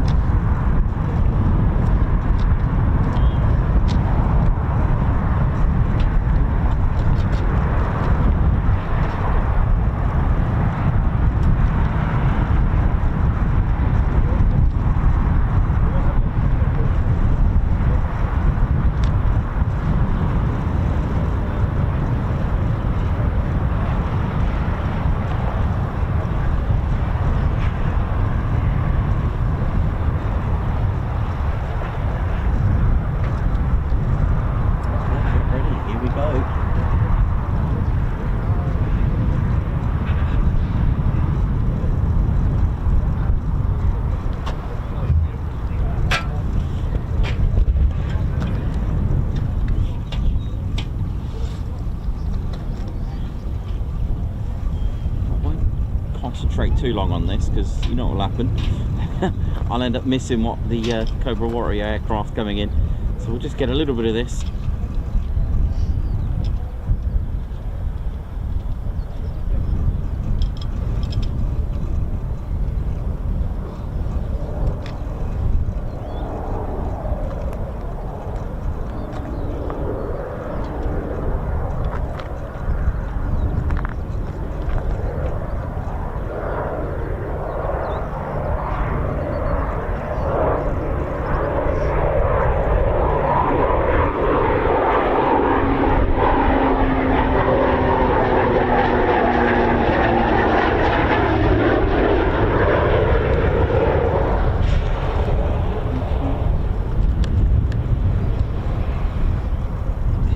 Somewhere very soon will be our Cobra Warrior aircraft arriving back on their first sortie. Got the F-16s, the Rafales and the F-15SAs. There we go. Hopefully in a formation, that would be nice.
Just the one.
Bit better light than last time.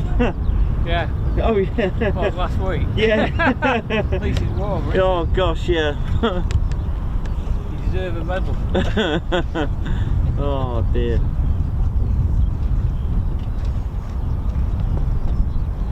Another one coming in. What? Yeah, second one's coming in.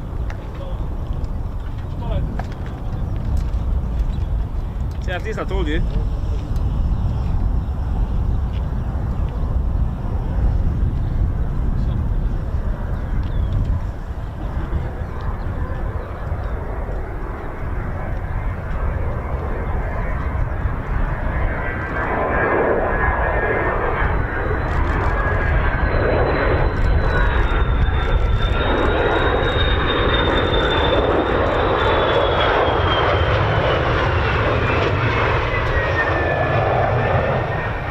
And a lorry.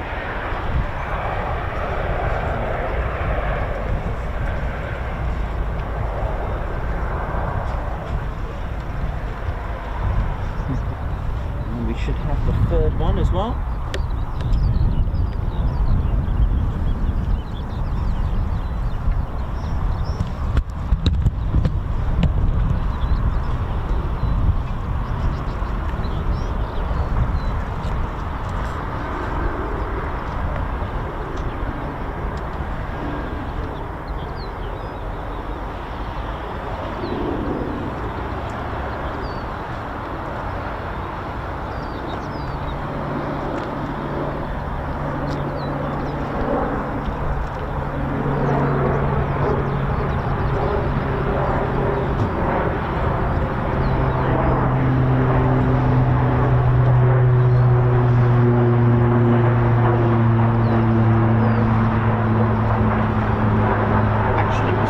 Two. I think it was just two, wasn't it? 2, 2 and 4.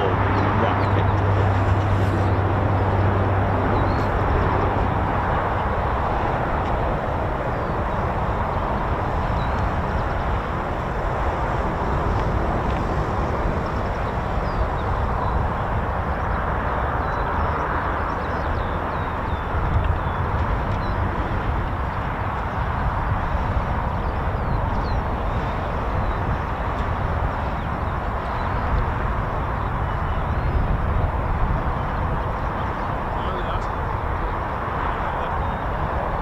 Yeah, that's fine. Thank you. Appreciate that.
Oh yeah, someone's been watching our Lake and Eve streams. Yep.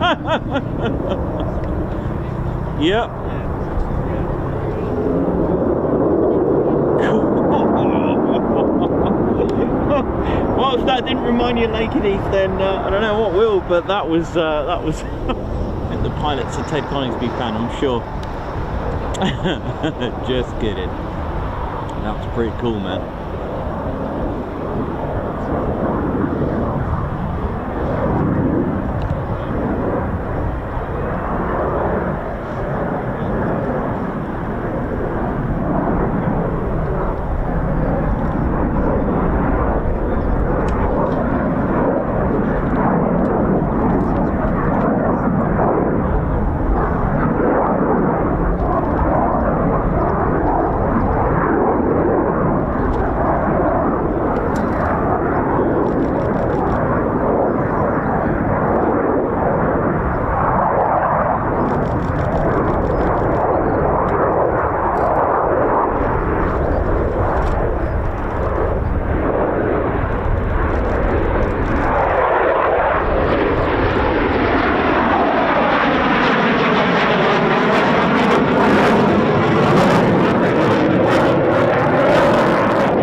There if they want. It looks good.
Skimmed a lorry.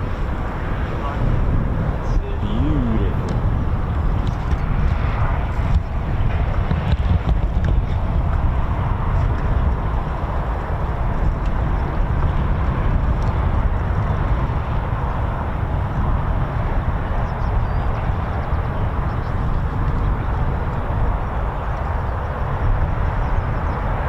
Hope you enjoyed that, ladies, gents and teddy bears.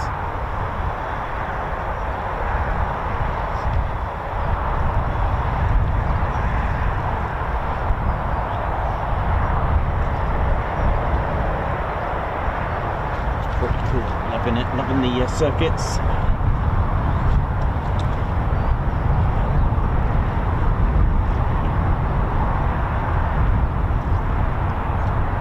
So we've still got 2 Rafales and 2 more F-15SAs to come back. Hello. Where are you?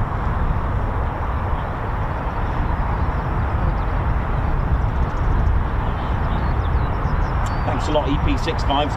Hope you enjoyed those shots. I was really enjoying that when the F-15s came round on final. That was lovely. I really enjoyed that.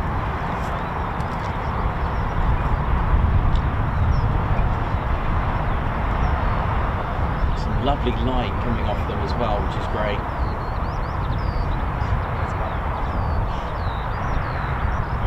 Better than last week. That's true, that's true. Yeah, I'm very fussy out. Never.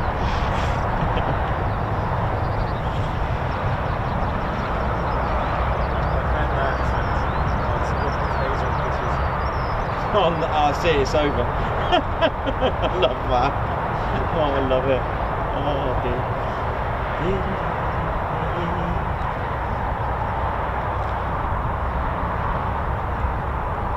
I'm going to be annoyed because me being French, I'm here for the Rafale. And I came after the F-15, so you got to go all the watch from the F-15, so it was hard with the pictures.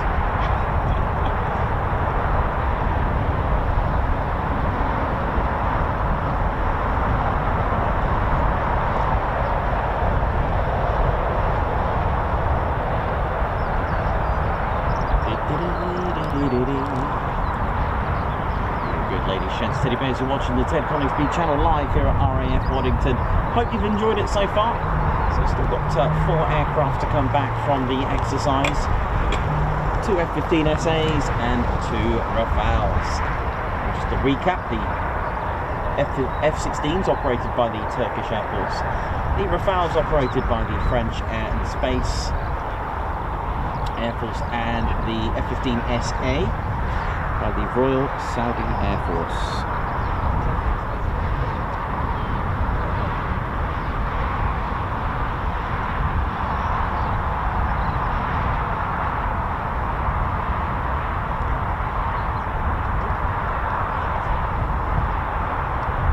And no pressure, as I've just heard the gentleman's from France. I will do my best.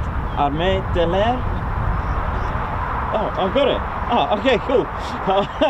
No pressure when someone is from the country you're about to pronounce. It's nerve-wracking.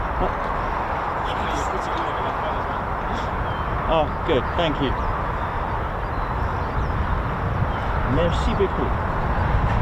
Bon à la maison. Oh, yeah. Oh, no, it's Rafale. Do you repeat? Oh, good. Oh, I'd like to know. It's east of wind. I like it. It's east of ship. Okay. Love it. That is good. So it means a gust of wind. Gust of wind, yeah. Rafale is a gust of wind.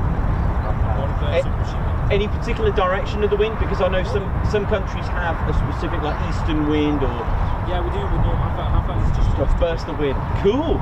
There you go. So Rafale means a burst of wind, or of course from the Rafale's cannons, burst of wind.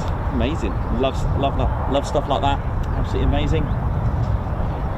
Produced by Dassault Rafale. All is good.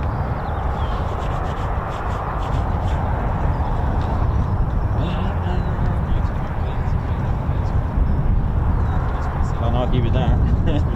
Oh, okay, cool.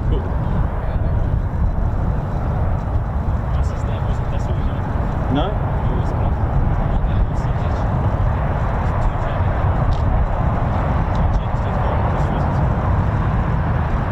Fair enough.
true, yeah. It was last time, wasn't it?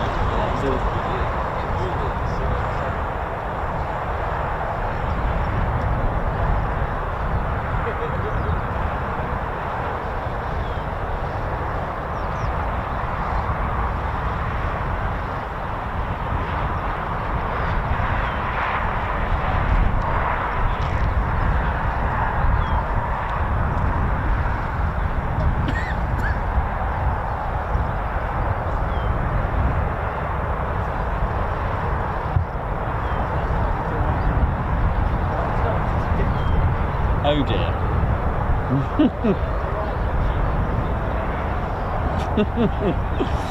That's good.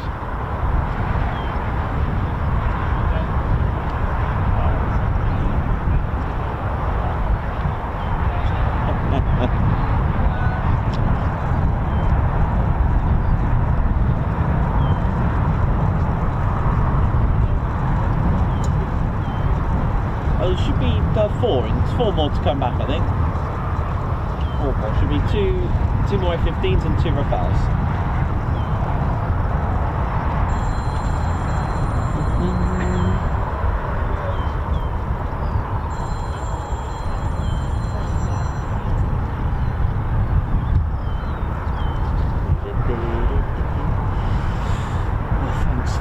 Joining us today, ladies, gents, and teddy bears, Ted Coningsby channel, bringing you live military aviation. We are in the official viewing area called the Wave, the Waddington aircraft viewing enclosure. How are we all doing? Hope you're all enjoying it. It is packed. There is an overflow car park as well for the exercise.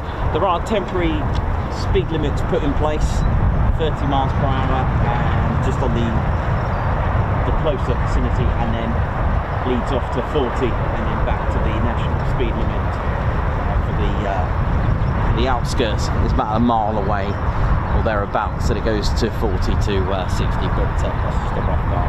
But that's good. I'm glad they put that in place, and there's various parking and stopping restrictions around the place just to keep everyone safe. So big shout out to all those involved doing that.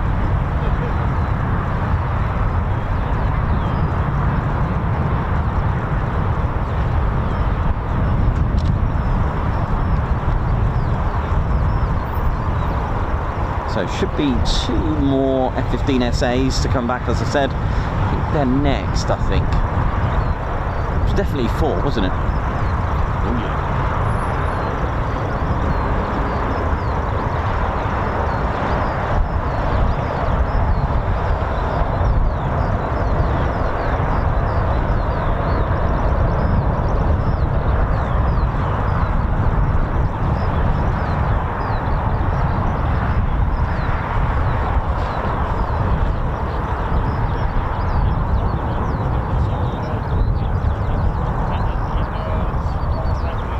Oh yeah, that's good.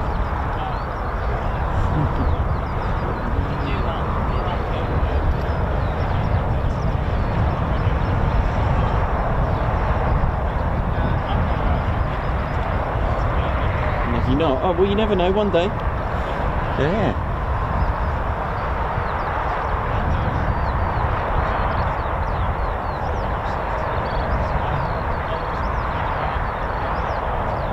Johnny B, how you doing? Alan Burden, EP65. Shadowno, how you doing? On oi oi to Paul Mayers. Davey, how you doing? Hope we're all good and well. Righty, Christine Barnes, Simon Watchell, May and Marshy. Edward Coates, how's it going? Remco de Bray, hope you're all enjoying it. Oh yes. Just keeping an eye on the sky.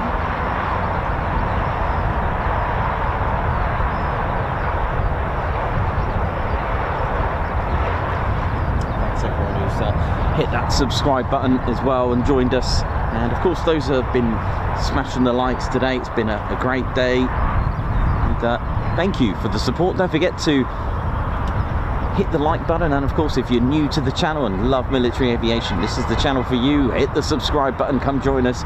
Those things are free and you can never miss out by hitting the notification bell button as well.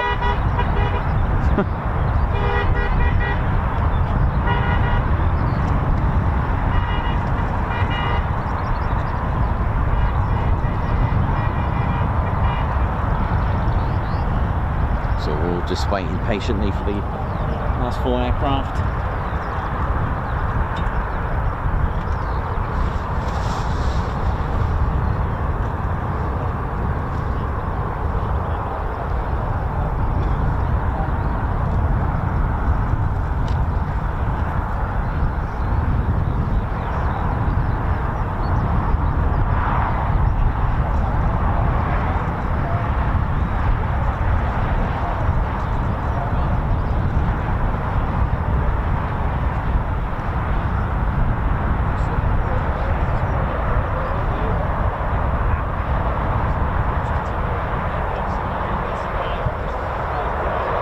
Not today, not here anyway.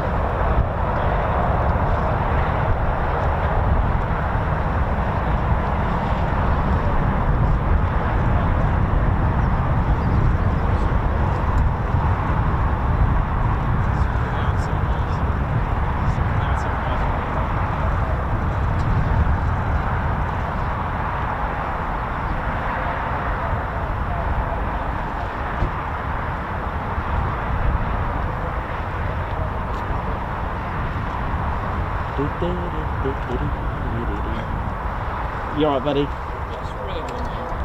No, it's vinyl. Yeah, oh, here they come.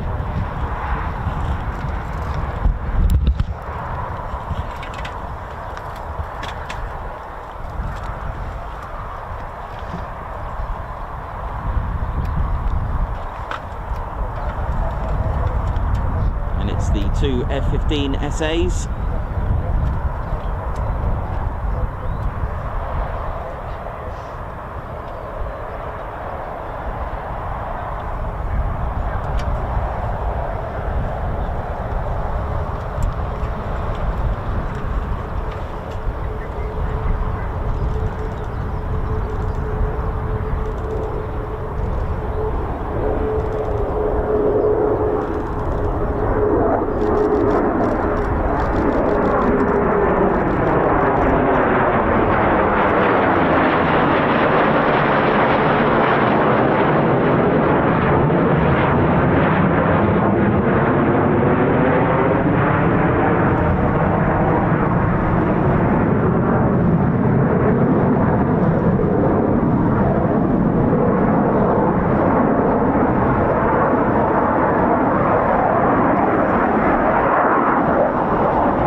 Rafales as well.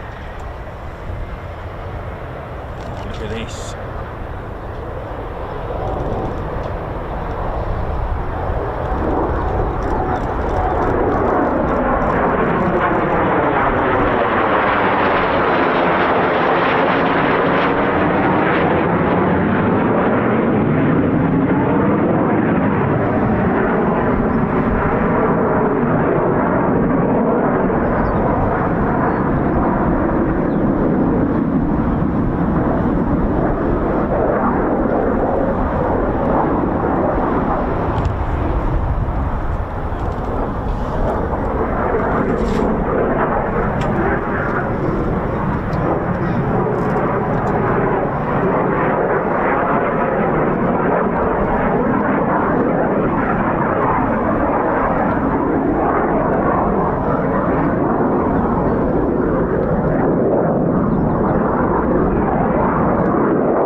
absolutely brilliant.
Beautiful, ladies, gents and teddy bears. Oh yeah. Well, that's all the aircraft back from the first sortie of the day from the Cobra Warrior.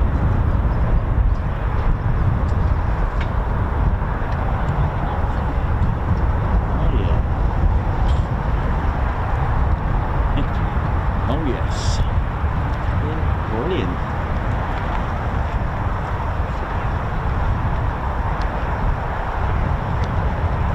Certainly the Rafale pilot's certainly enjoying that.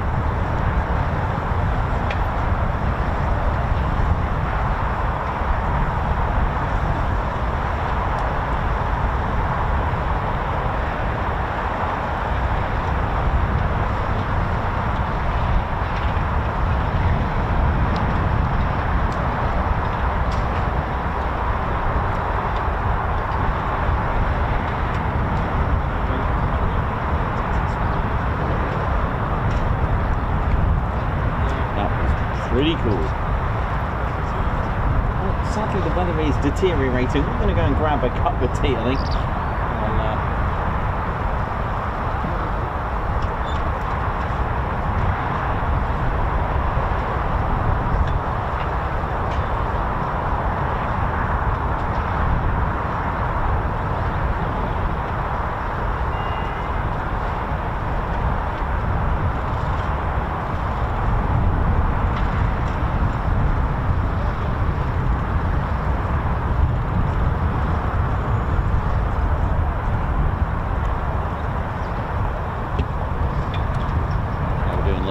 Teddy Bears. My name's Nikos, cameraman and commentator of the Ted Coningsby channel. Just going to go on a quick break.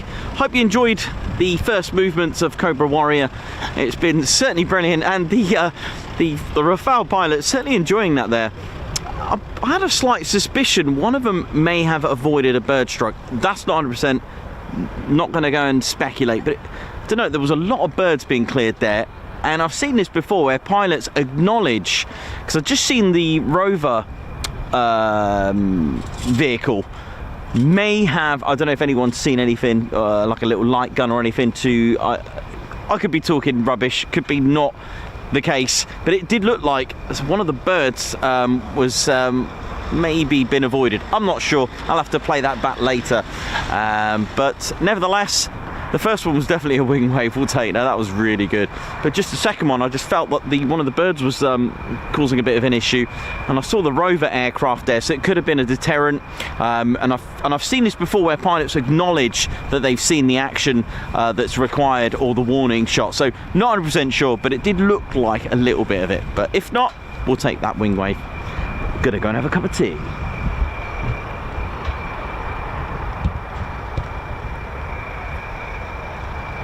And yeah, because I think the runway caravan here is unserviceable, so it's not here at the moment. Don't know what's up with it, but here we go. I'll be right back.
was watching you live yesterday.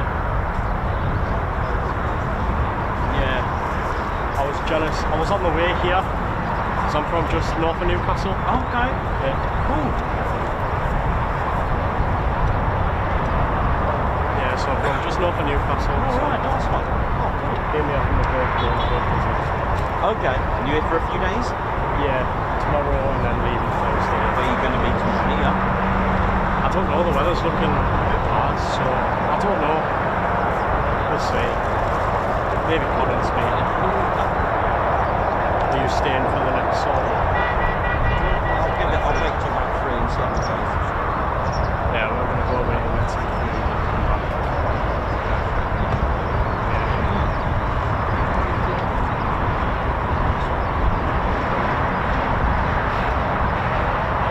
Yeah, I've just got this brand new lens. It's a really great thing. It's really good.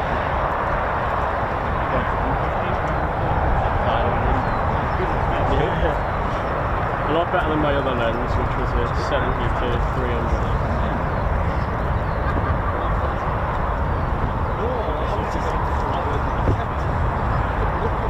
It was nice seeing you. You too. What's your name, mate? James. Nice to meet you. Yeah, happy birthday, buddy. Hello.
You alright, yeah?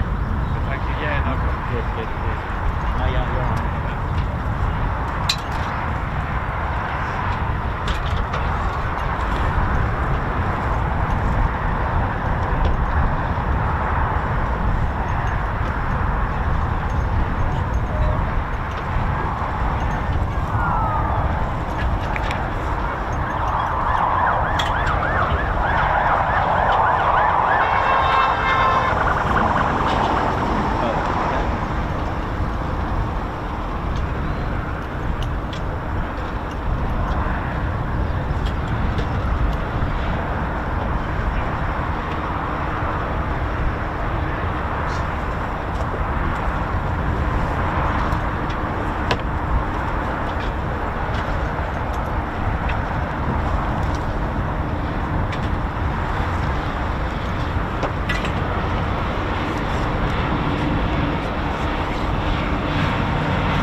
ladies, gents, teddy bears. Hope we're all good.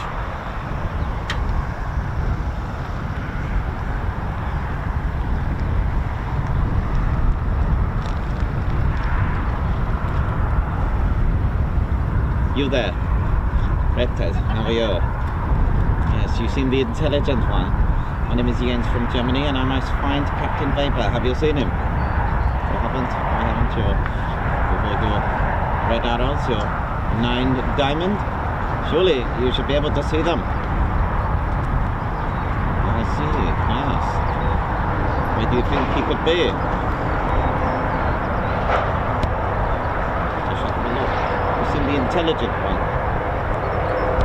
Where'd he go? Where are you? Stop hiding. Come schon.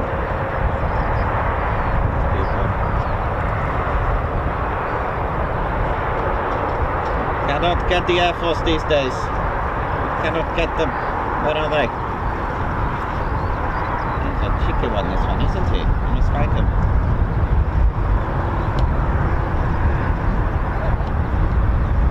What are you saying over there? My name is Jens and I seek authority. Right now I must find Captain Weber.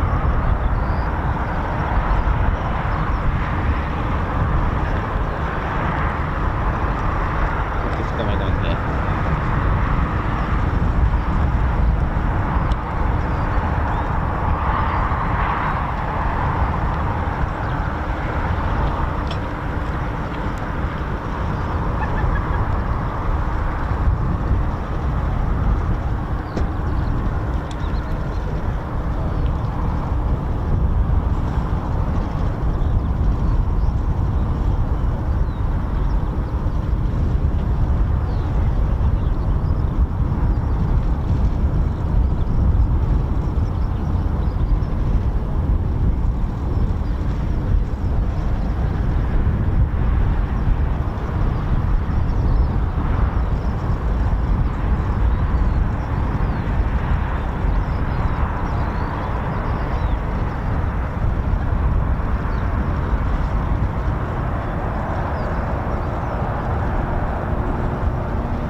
Again, my name's Grand Crew Drew. What's going on?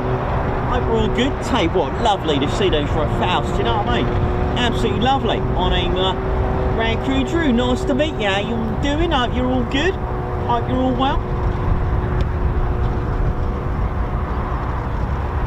Nice to work on a few different aircraft. I'm helping out with the Grand Crew teams here at RAF Waddington. If you're watching it on the wobbly jelly or your dog and bone or your lamb chop, don't forget to smash that like button. Go on, use your longers and lingers. Hit that like button. What's going on with the current bun? Where's it gone? You there, you intelligent one. Hey, how's it going, Jens? You alright? And very good. I must find Captain Weber. You must take me to him. Well, hold your horses, mate. I'm only just on my break. I haven't seen no Weber. I'll tell you what, the only Weber I've seen is the one on down in the barbecue, down at like Reggie's place. I'm not looking for a barbecue. I must find Captain Weber. You must seek authority. You must take me to him. Well, I'm not sure where he is, mate. I can't help you, I'm afraid. Well, where do I go to find him? Where can I go? I don't know. Have you tried looking on a map? Captain Weber is a person. He's a bear. He's not some sort of like tourist attraction. What tourist what, mate? You've heard what I said. I must find Captain Weber. That's me. I'll tell you what, mate. I'll tell you what. How about we come round mine, we'll have a nice cup of Rosie Lee, and then we'll have some sweets and watch a movie. This sounds wonderful. Wonderful. I love your hospitality. This sounds very good. Yes, you must come one day to Germany. Oh, I've done that. I've gone down here. I've gone. Oh, really? Where have you gone? I went to watch a football match. I think it was Hertha Berlin. Ah, very good. You're a Hertha Berlin fan. Very good. Yes, yeah. Bundesliga. Yes, very good. Yeah, that one. Right, well, listen, come round, Rosie Lee.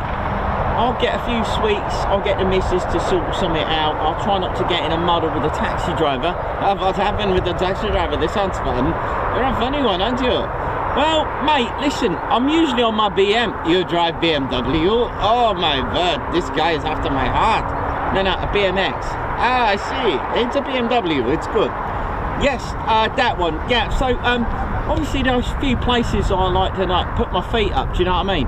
And then I ordered a taxi and I needed to get to Waterloo, so I said to the taxi driver, I went, mate, taxi, like that. And he goes, where you going? I went, I said to him, what? I said to him, Waterloo. Yes. And he goes, what, the station? And I'm like, well, I'm a bit late for the battle, ain't I? Ah, very good, very good. I like your style. You're a very good man. Very intelligent, and you fix things. That's what I like. What is your favourite aircraft? Mate, I love the Phantom. When I was a nipper, what is nipper? Is that some sort of like some sort of object? No. When I was a kid. Ah, nipper. I like this word, nipper. Yes, so it's a little slang for a little one. I see. So the Red Ted is a red nipper. Just leave it there, mate. It's a family channel and all that. When I was a nipper, mate, I was with my mates and we saw this Phantom flying. I think it was number 6 squadron flying around. Oh my word! I wanted to, like, you know, fix it. That's very interesting. Most people like to fly it. Yeah, I know, but I said to my friends the same thing. I said, listen, who's gonna fix it if it goes wrong? You are certainly a very wise bear. I like your style, and you wear hero written on your chest. That's right, yeah. That's right, mate. Listen, come round mine, we'll have something to eat and all that. I'll get the missus to do some sort of like special like food and all that. Get some scran down here. Scran? What's scran? I've not eaten scran before. Oh yeah, you have, mate. It's just another word for food. Well, listen, my friend, we shall go to Berlin and watch the Bundesliga. Well, that sounds brilliant, mate. Here, let's go, mate. Very good. This guy is very good. You must listen to him. His name is Grant Roux. Thank you. I'm expecting the paper. I'm expecting you. I have a message.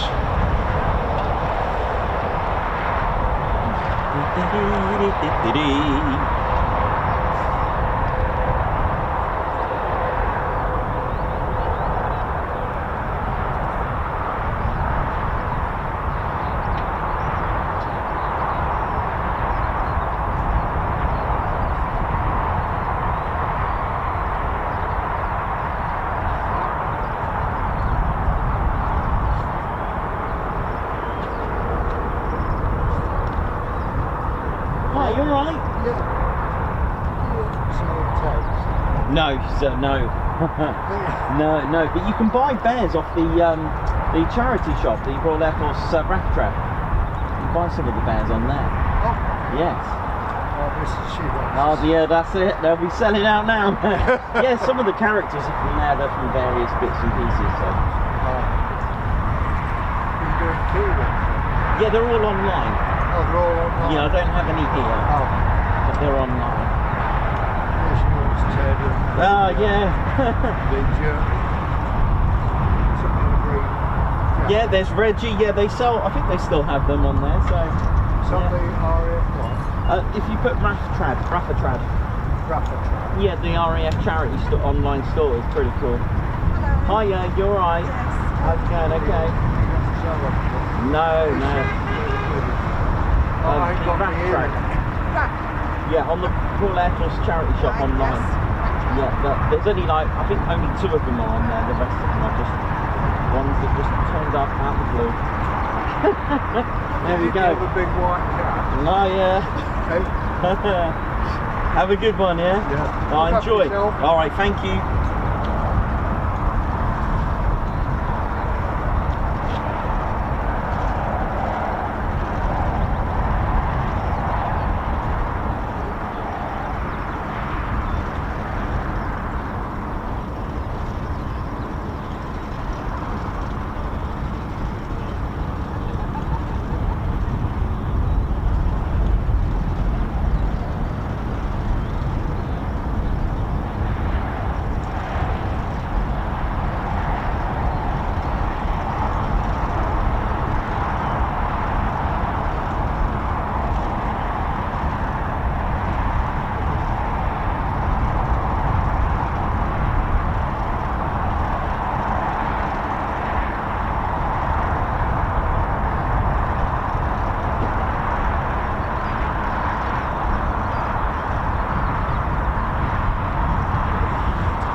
How we doing, ladies, gents, teddy bears? Hope you're all good. so what we got then. We're going to wait. Hopefully, we're going to get another movement, but we shall see. We shall wait patiently. Starting to drop in temperature at the moment, but we'll be good. We'll be good. It has deteriorated a little bit. What's the weather saying for tomorrow then? What's going on? Let's have a look.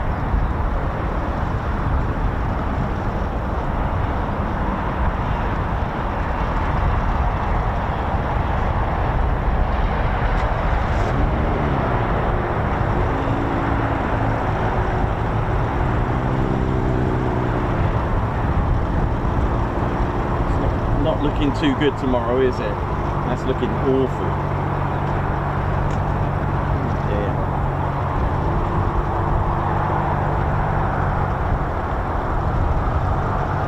That looks emotional tomorrow.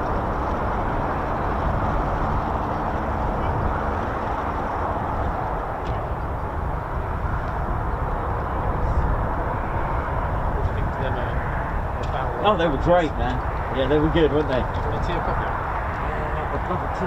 Tea. What do you take it? Milk and sugar, milk and wine, that'd be great, man. Have your burger first. Yeah. Yeah, nice. I bet fun they were. They were a bit of fun. They were really good. One of them definitely was. Well, now that you've said that, so there was loads of birds. They fired the flare before they came in, and then I noticed because their runway caravans access, they had the rover caravan, the rover car there, the yellow one, and pretty sure the first one looked like a proper ringway. But sometimes they do that to acknowledge that they've seen the warning to go around. But even though it did look fun, for the second one, I had this shot and there was a bird that looked in line with it. Right. Sort of like punted it forward as well. Yes. Like, Yeah, I'll have to review, but it looked like it was avoiding a bird. The second one. So, and then the first F-15 looked like they're watching one of my shows. You did the old Apple. That was cool. Oh yeah, even from coming over from over there, they were smoking it. What do you reckon? The second wave? I'm hoping for it.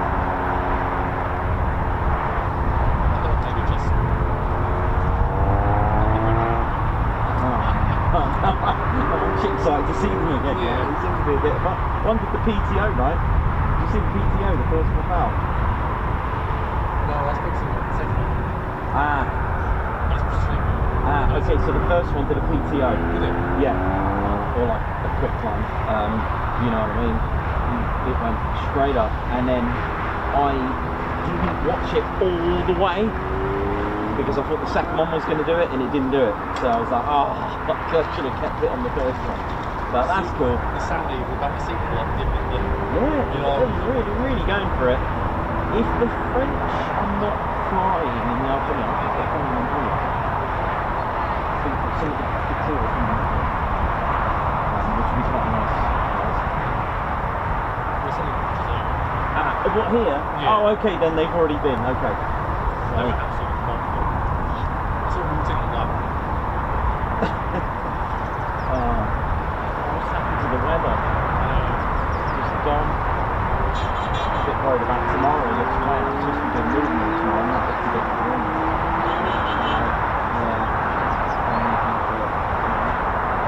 Thursday's okay. I can probably do Thursday. I'm not sure Friday's okay. You doing anything today? just today. Oh, we love it. Sometimes they hear it now. Still doing your cadets, right? Yeah? Yeah. Cool. Monday and Wednesday. Oh, is it? Is that what? Okay, I was wondered that. How to fit that in. Is that a crown mark? So no, guess what?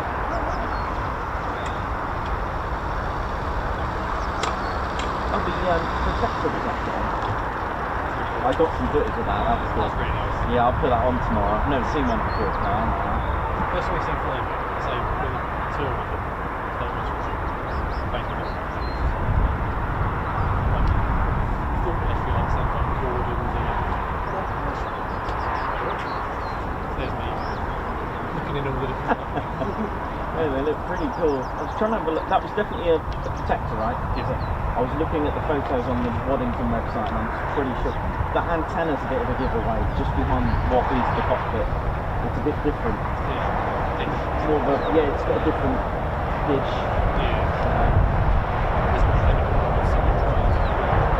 Okay, mate. Thanks. Yeah. No, what is it? Make sure.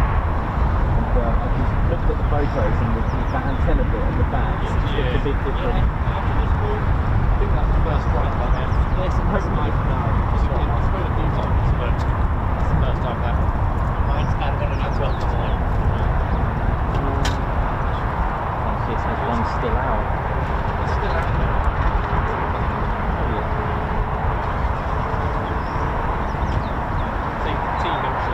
That'd be great, yeah. Is it? Will they call that NATO? I've heard of that before. Yeah, I've heard of that. Thank you very much.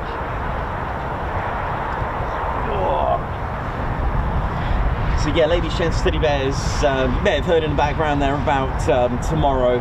Leave it with me, I'll see what I can do. It's not fun, really, being out in the grim, and it's Mildenhall tomorrow, so when you're at a place that's not always a busy venture, can be a little bit emotional. There is a big sweep of rain coming tomorrow.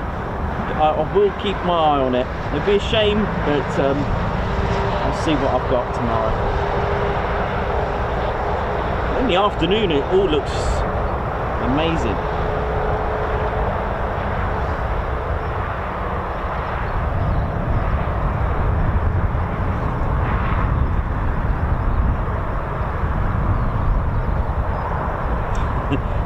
Oh yeah, T white and 2 sugars is NATO. Yeah, that's the one.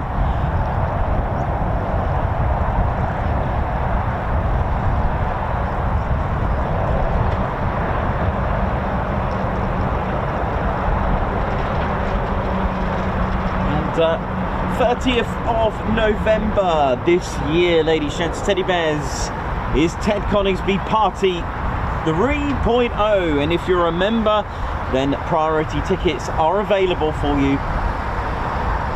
I'll put a reminder, and the rest of the tickets will go on sale on the 1st of March for the Ted Coningsby Party 3.0, TIAT 3.0 as it's called, held at the Petwood this year. Looking forward to it, and it's been great. We do charity auctions, charity raffles as well, and of course we'll have our latest and greatest merchandise there. And tickets are £22. It does include a buffet as well.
Thanks everyone for the support as well. Lots of likes and some great numbers today, and hoping to catch some more movements later on. We're gonna sort of run the stream until, keep going till about 3, and just have a little feel of what's gonna happen.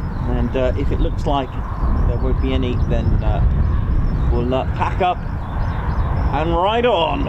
Keep riding. It is good. Oh yes.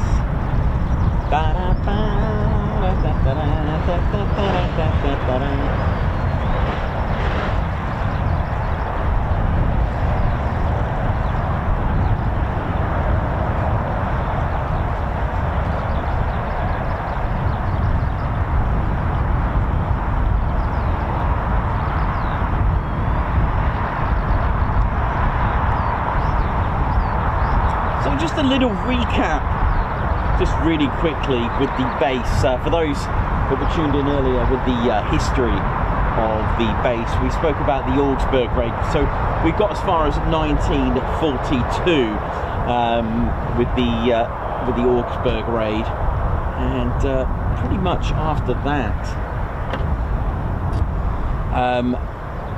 RAF Waddington had several Lancaster squadrons that were based here, and other squadrons were coming and going. We did have 9 squadron here as well during 1942.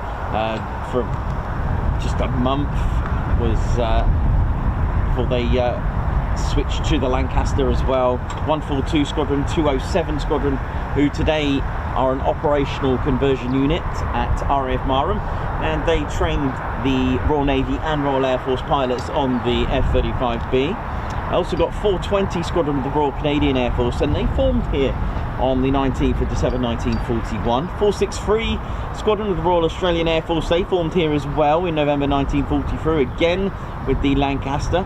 467 Squadron, Royal Australian Air Force, again they were present here. They actually went on to RAF Metheringham. 617 Squadron as well, they were here on the 17th of June 1945 to the 19th of January 1946. So that was all good. So 617 were present here, just was quite nice late on as well. You alright, buddy? How you doing? Oh, you alright? Yeah, love the show. Thanks, man. You good? Yeah, man. Good. Those F-15s were great, weren't they? They were good. Yeah, they were great. Got more than you expected? Yeah, it was good. Really good. The buzz was great, and it's nice to have all 3 of the aircraft going out, sort of one after the other. Do you think there's more going out this afternoon? I'm going to stay till about 3 and just see what's, see what's occurring. You know the drill. Yeah. You know the drill. So it's I don't mind it. I don't mind these periods because it's the realism of it. Yeah. It's a lot of waiting around, but the rewards are great. So it's really good. What time do you get in order to get this? Well, the thing is, they open at 7:30, so I got here about 7:15, and I was just waiting over there until they opened, and it wasn't too bad in the morning until about 8. Until about 8. What time did it start kicking off this morning? About 10:30, 10:45. Okay. Because I literally got back from Malta yesterday. Oh, did you? Yeah. Oh, came wow. straight here this morning. Oh, did you? What time did you get here? About 10 to 12. Oh, okay. So. But you caught the arrivals, that's alright. Yeah. I've got some awesome photos of the exam. Oh, thanks. Oh, cool. I'll send them over. Oh, yeah. That would be great, man.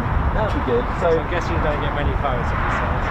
Surprisingly, they're getting more common. Okay. Which is quite nice. I've been getting a few people getting photos of me with the aircraft in the background and me doing my thing. So that's really good.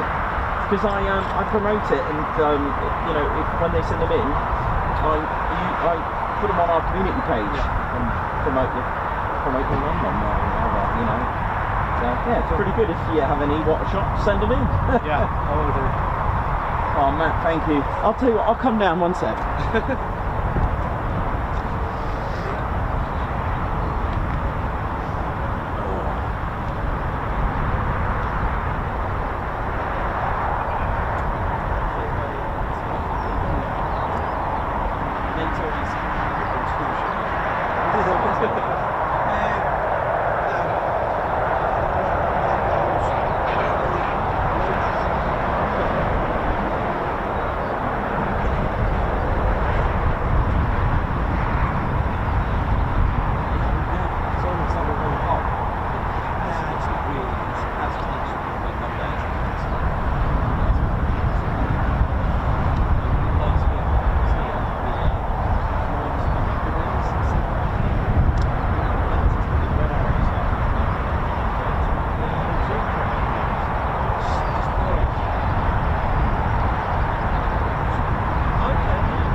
don't know, it's not looking good for that now, is it? It's gone a bit out,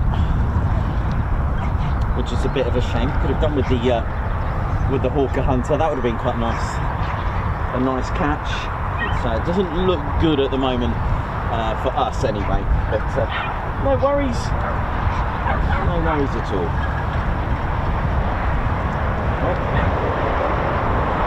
So keep an eye on it anyway. It's going over Woodhall Spa. If it was clear blue skies, I would have been able to see it.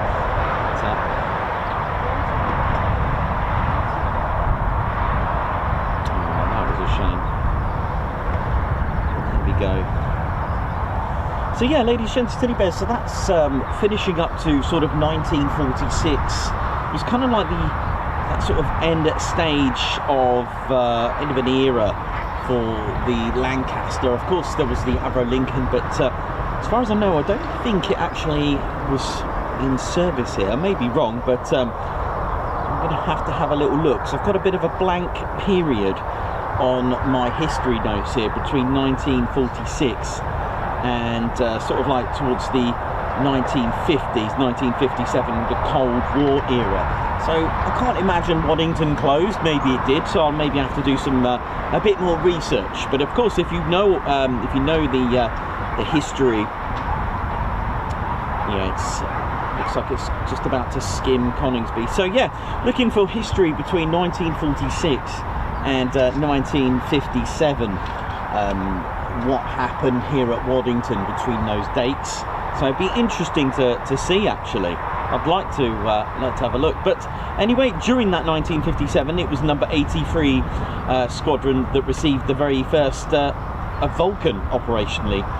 It continued the role until 1984 when the last Vulcan squadron, number 50, disbanded. And from 1968, the things started to change here. And but if we go back a little bit into the Vulcan squadrons that we had here, was a number 9 squadron again. They operated the Avro Vulcan during that time between 75 and 82. 12 squadron between the 1946 of July and September. 21 squadron and 27 squadron. 44 squadron again. They were here between 1960 and December the 21st, 1982. The squadron operated the Vulcan B1 and B2. 50 squadron as well. And yeah, I've got this. So the Avro Lincoln was based here, and it was with number 50 squadron. So they still continued that role.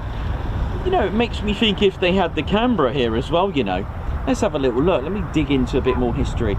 So between 1946 and 1951, we had 57 squadron operating the Avro Lincoln. So the Avro Lincoln was the next mark up to the last of the Lancaster marks. So that was kind of like the successor as well.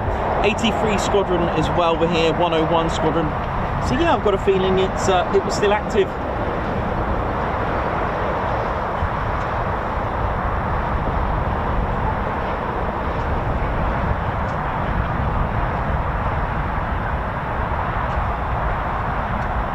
Thanks for that. Oh, and I just had confirmation that the Lincolns were based here. So yep.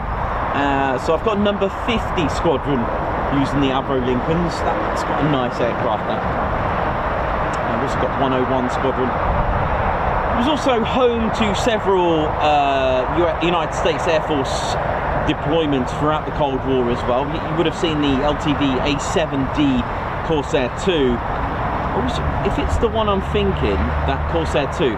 It just reminds me the front a little bit, only a little bit, not the engine, but it just reminds me a little bit of the English Electric Lightning at the front, but obviously at the back it's a very different aircraft completely. Also had the 125th Tactical Fighter Squadron with the A7Ds as well. And of course, it goes without saying that during the Falklands War, Operation Black Buck saw 3 of the aircraft and crews of Waddington take part in the long-range bombing raid, the longest bombing raid at that time to go and bomb Port Stanley airfield on the Falklands. And it was Waddington's 44 squadron, 50 squadron and 101 squadron they were selected to actually, going back to that, they were using the Rolls-Royce Olympus 301 engines on these Vulcans. So they were about to go out of service, and, you know, last minute decision, and it was the only time that the Vulcan was used operationally. It was kind of like the Guardian for the UK during the Cold War. An amazing aircraft, and it was Valiant's, let's have a look, Victor's, it was 14 Handley Page Victors from RAF Waddington that took care of that amazing air-to-air refueling. Absolutely incredible. So when we start to get into the 90s, we would have seen the E3 Sentry. We also had the Sentinels based here as well, until eventually the whole thing changed once we started to get to 2022. The MQ-9A Reaper was here, and, you know, things started to change with the role here in operations here at Waddington. I-STAR started to come into effect, which is the Intelligence, Surveillance, Target Acquisition and Reconnaissance Hub, and it was home to the Shadow R1 and the RC-135 rivet joint, and also operating the MQ-9 Reaper. But of course now we've got the upgraded version, the Protector. Very, very interesting history, but I love sort of filling in any gaps that I don't have, and it's you know, just like that we're able to learn that there were Avro Lincolns here. Amazing, really cool aircraft. Again, very, very similar to the Avro Lancaster, of course.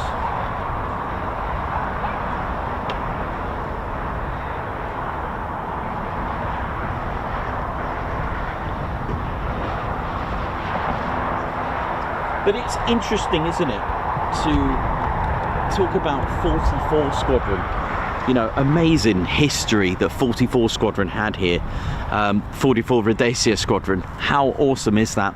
You know, from being the first operating the Avro Manchester, then the Avro Lancaster, taking part in the Augsburg Raid, and then flying out, taking part in the Black Buck missions, which were the operation name for the raids on Port Stanley into the Falkland Islands. Amazing, absolutely amazing. And I'll tell you what, as a treat, I do actually have the very Vulcan that is the Gate Guardian here. Okay, a pocket version, a pocket Vulcan. I do have it, I'll go and get it for you. But it's fascinating when you talk about all the squadrons that were involved, and they're still here in our history books, you know, and that's the best thing about it, and we must never forget. And it's nice when you hear that squadrons are still going as well. Really, really amazing to learn all the history. It really, really fascinates me. And of course, we all heard of that special 617 squadron. Look up 618 Squadron, another secret squadron that we're going to use the... keep forgetting, do you know what? How bad of me. I keep forgetting the name. Is it the Highball? Was it called the Highball? It was a bouncing ball to take out... It was supposed to take out the Tirpitz. That was the plan of it. And it was, again, Barnes-Wallis designed... Okay, so you may know about the bouncing barrel, those bouncing barrel bombs, but this was a ball. It was called... I think it was called the Highball. And it was another secret squadron. In fact, they didn't even have a squadron badge at the time, and as far as I know, they never had one. But again, it was a special secret squadron to take out the Tirpitz, and it had like reverse rolling, it had back spinning as well as it skipped. It's amazing. Check it out, 618. I think it was the Highball squadron, but check it out. I'm going to double check it is Highball. I'm pretty sure it was Highball. I hope I got that right. It'd be pretty good if I got that. Let's have a look. 618 Squadron.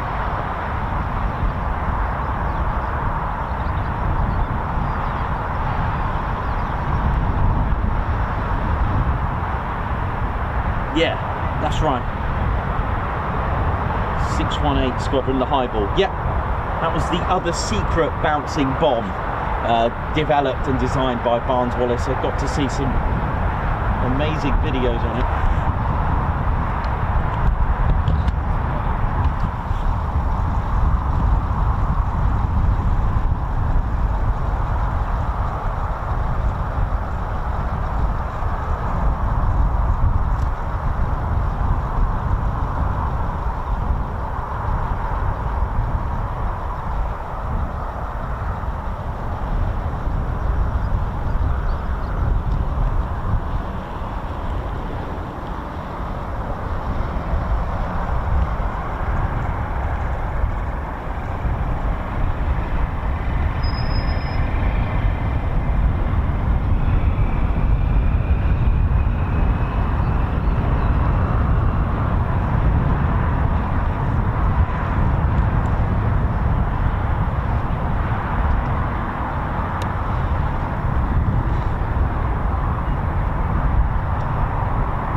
right, buddy, yeah. So you're the reason I come up here. I saw you on YouTube and you were live. Oh, right, nice. There must be something going on today. That's cool. I got here, the last 2 or 3 came in. Oh, that's all right then. That's good. I saw something. Yeah, you got. Yeah, hopefully they'll be out again in a bit. And at just under, hopefully in the next 45 minutes they'll be riding. So they take off from this part. Yeah. So far, as long as the wind stays like this, then yeah.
Promised.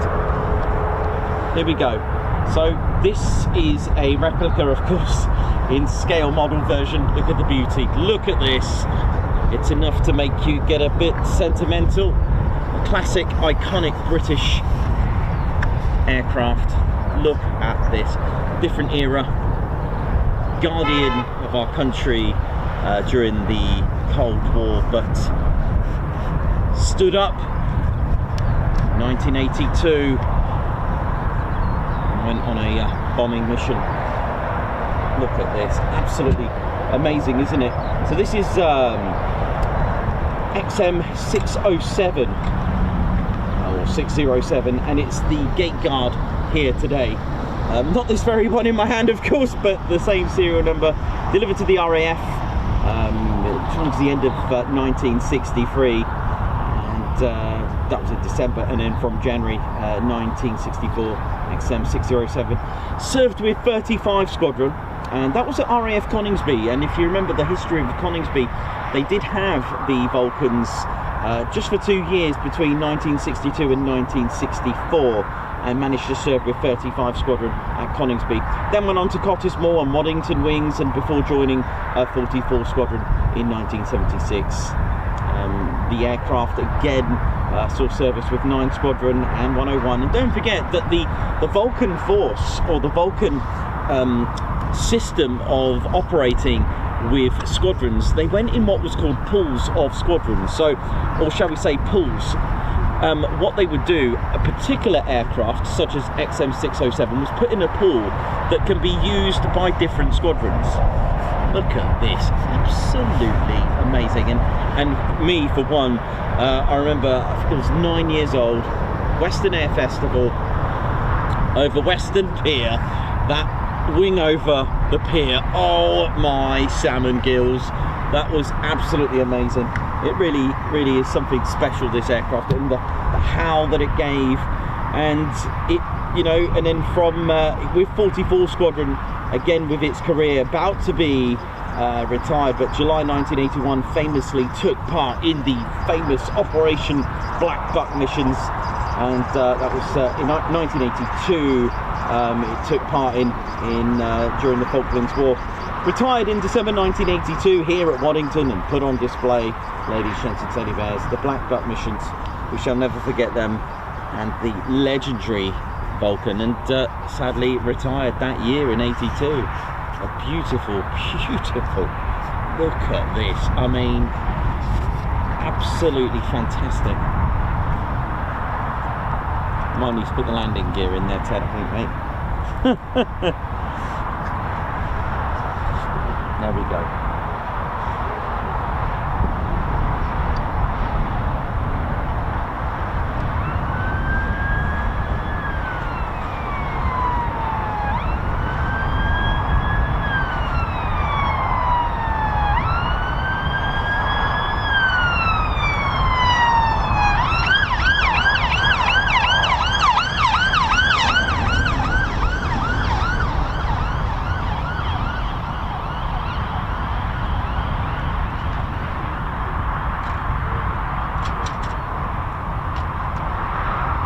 Yeah, my collection is growing with aircraft models, but do you know, when I first started having models put on the air.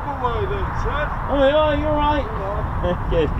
When I started showing the aircraft models, I did actually quote, you know, don't have CGI or anything like that. But do you know what? It's actually quite nice to actually have a model of it, because it's a bit more hands-on. I don't know, it just looks a bit better, doesn't it? I think if I was to have, like, I don't know, a spinning bit of CGI on the screens, although it would be quite effective, don't get me wrong, but actually having, you know, the aircraft there in my hands, it's quite nice to be able to do that.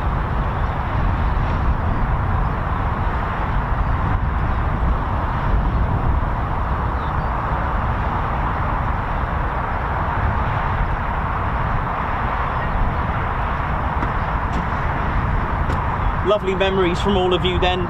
We've seen the Vulcan fly. My memories for me, the last time I ever saw the Vulcan fly was, again, like I said, when I was 9 years old. It was Western. I was born in Weston-super-Mare, for those that don't know, and obviously that's home to the Western Air Festival. Don't even know if that's still going anymore, but I'll never forget the day it went over the Western Pin, did the what I called as a kid a handbrake turn wing over. I think I almost got it. So a lot of people are making their way now to the hedges and their ladders, so this could be a good sign.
Pretty sure that these are to scale. Hang on.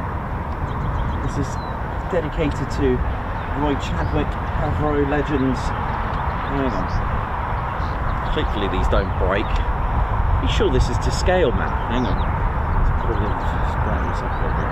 Look at this. Look at that. Just doing my best here to show you the.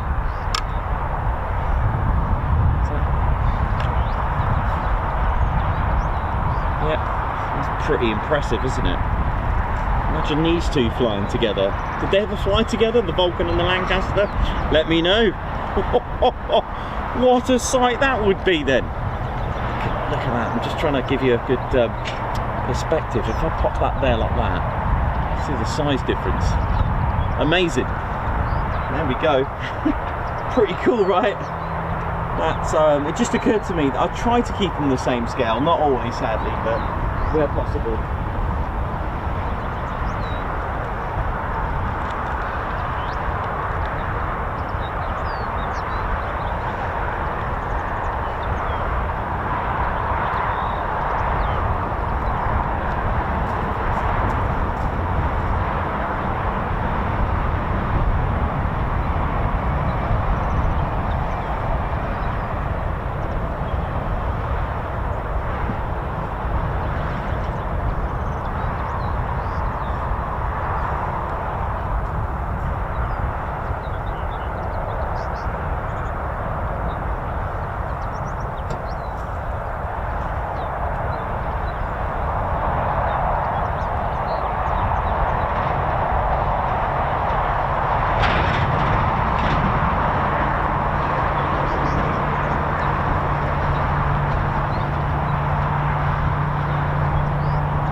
Okay, cool.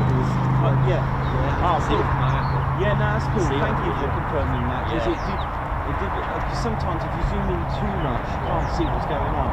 And yeah, that Definitely looked like a Dutch bomb. Interesting. Thank you for that. Cool. I'm not going to have a photo of it.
guys? Hope we're all good.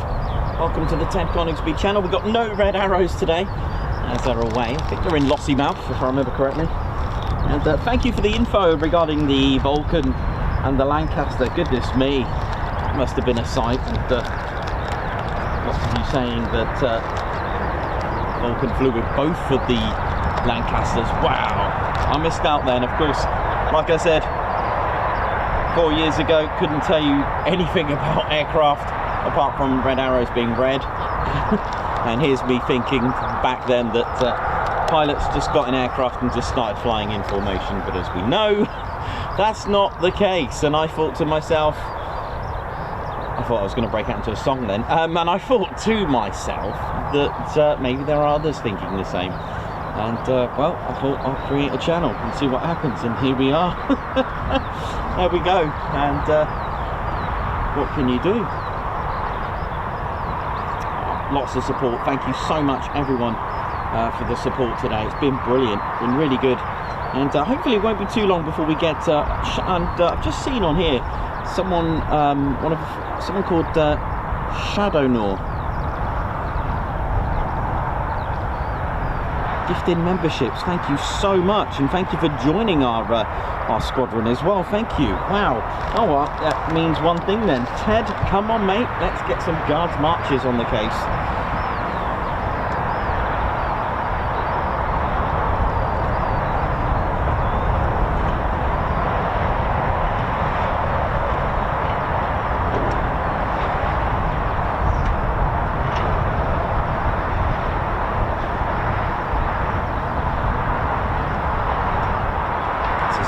Leader Ted Coningsby, and going to do a guards march for Kurt Cat. Thanks Ted, Nikos, Claire Bear, all the Spanner Flight for all you do. Thank you very much. Guards march. And Shadownaw, high five. Thank you for joining the Ted Coningsby squadron. Guards march. Joshua Haddock celebrating 7 months membership. Oh yeah. Thank you for great streams over the last 7 months myself. I'm sure it's longer. Keep it up. Thank you very much. Shadownaw, high five. Thank you for gifting 5 Ted Coningsby memberships. That is amazing. In fact, Shadownaw has gifted 10 in total, because Shadownaw has gifted another 5. So high five again, and another guards march for Shadownaw. Thank you very much for that. Very kind of you. Catherine Burkett, member for 20 months. Nice. Thank you so much. Malcolm Moore. Oi oi Nikos, great stream. Please say hi to Ballerina. Ballerina, oi oi. From Malcolm Moore, thank you very much. Chris Bloxham celebrating 27 months of membership. Thank you Ted, Nikos, Claire Bear, Spanner Flight, and all the members that make this channel amazing. Please hit the like there now. And a guards march for Shadownaw again. Shadownaw is just Ted, you right with that flag, mate? You okay? Shadownaw with the super chat, who's put LOL. Thank you very much. Guards march. EP65, high five. Guards march. Thank you for gifting a Ted Coningsby membership. Daniel Walker, amigos, we got a green badge holder amongst us. Nice. Anne Cox, thank you for the super chat. Thank you Nikos for all your hard work. Bless your heart. Thank you very much, Anne. Gucci Man as well. I had to say goodbye to my dog Zach. Oh no. Oh, that's terrible. Had to say goodbye to my dog Zach after 14 great years. Collected his ashes today. So he's back home now. Oh no, man. That's awful. Oh, Gucci Man.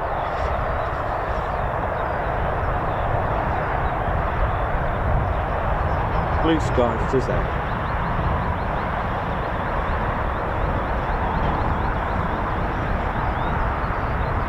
I've been there.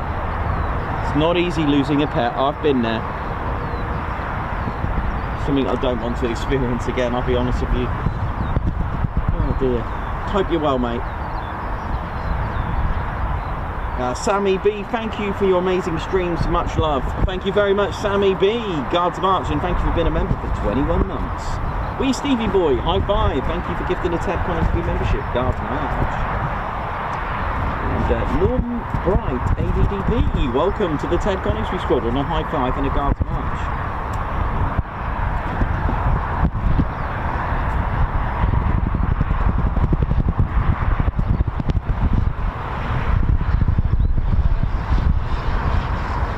NG Auto Art, how you doing? Chris Blocks, Maple Coat, Scoochie Man Scout. Elizabeth LeBourne, Margot Baxter, how you doing? Hope you're good.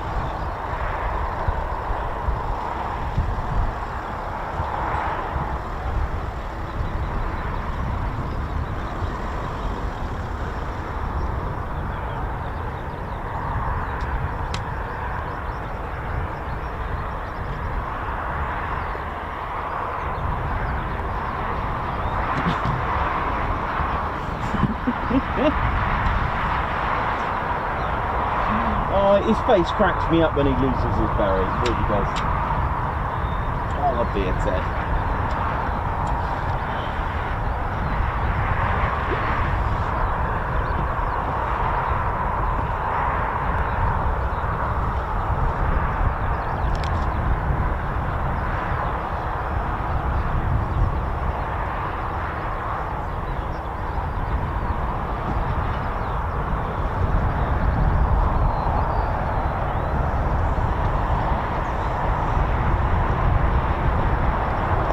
So yeah, normally we'd be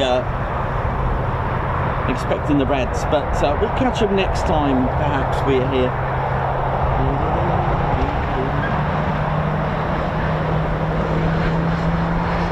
Thanks everyone who's treating themselves to the some Ted Coningsby retail therapy as well. Thank you all so much for that, supporting the channel. And of course, don't forget to think about our membership as well. It's always amazing to help us out in that respect as well. Get so many perks with that as well, and our members will tell you how amazing it is. So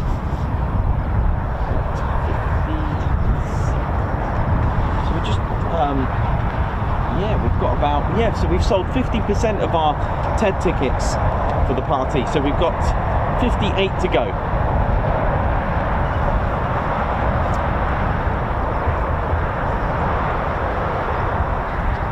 They are available to everyone from the 1st of March. I'll get them on sale.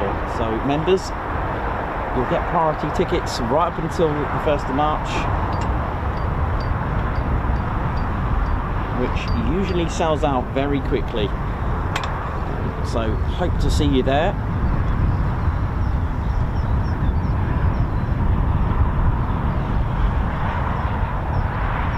Looks like the Beechcraft Shadow is about to depart, I think.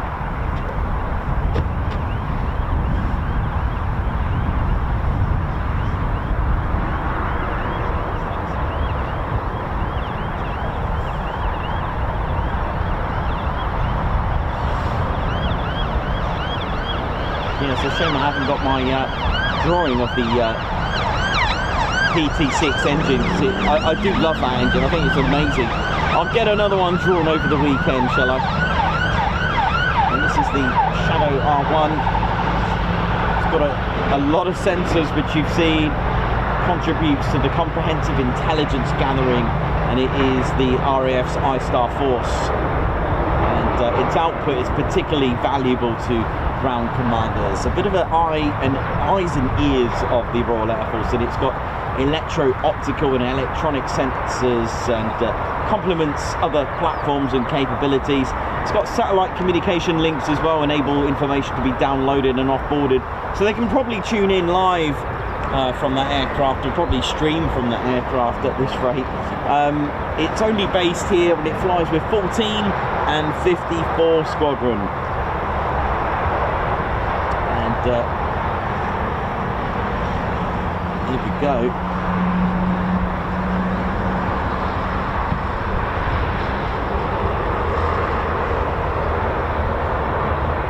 Operating the Shadow R1 since 2016, number 14. Now 54 Squadron, they're the OCU, so we speak about Coningsby's operational conversion unit. 207 Squadron, the operational conversion unit for the F-35B. Well, 54 Squadron is the squadron that's an operational conversion unit for I-Star, and it's been like that since 2005.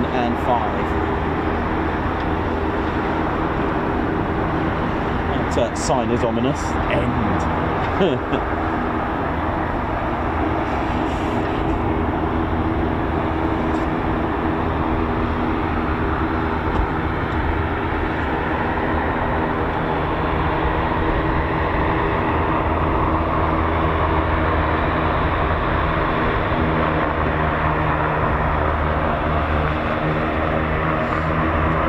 Powered by two Pratt & Whitney PT6 engines.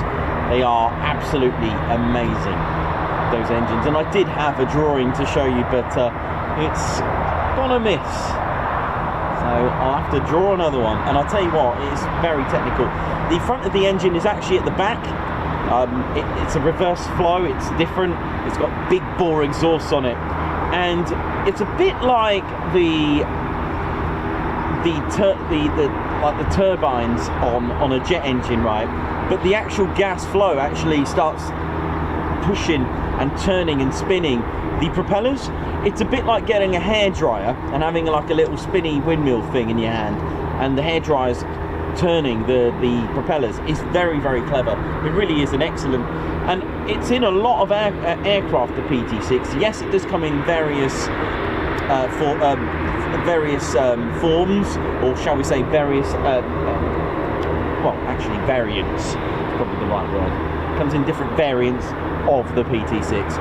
It's like a PT6EX or something like that. Something like that. It's not, might not be 100%, but they do different variants for specific aircraft. And it's a free form as well.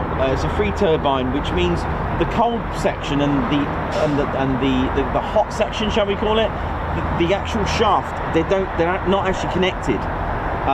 My drawing kind of showed you that.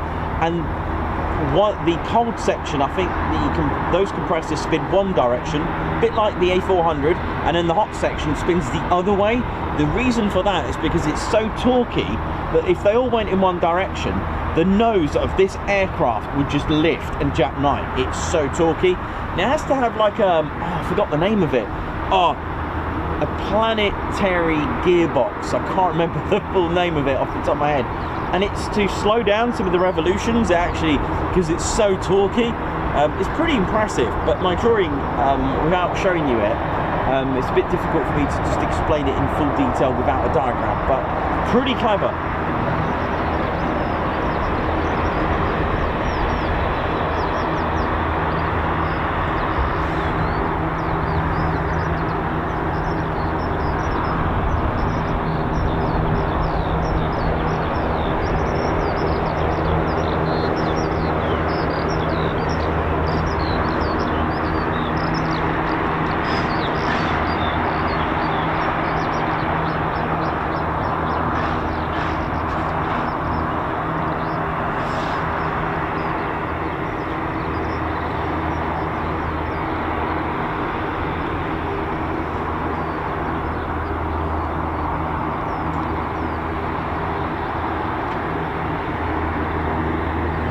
Characteristics. A couple of characteristics are the big bore exhaust that you can see, and also that intake, scooping that air and taking it all the way to the back. Generally has a 4-stage compressor at the back, which is the front, first of all. It's about 30 centimeters, I think, this bit, and it's pretty cool. I think it compresses the air 30 times what it was, so 1 bar in, 30 bar out. And then it's got like a centrifugal compressor, which basically pushes the air 180 degrees up and down, and it's that air that gets pulled back around, and this is the hot section, and it's that compression there that really, those gases actually start to turn the propeller from the gases. It is really, really amazing. I'm going to get a drawing out for you coming up soon on my next one.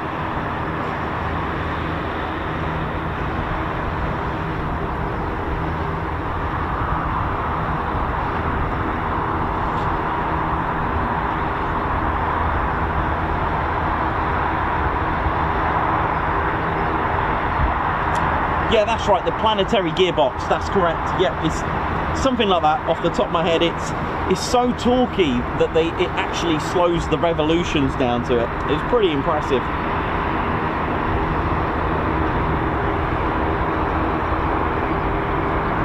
And yet they are very compact, and this engine is very compact and very efficient. It's not very big at all, and it's amazing.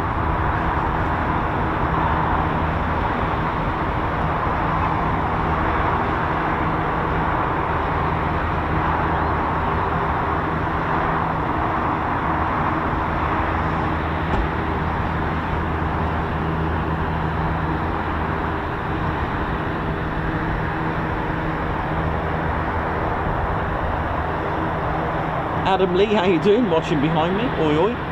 EP65, Stu Footer, Johnny B, Sammy B, Davey, Meth, Andrew C,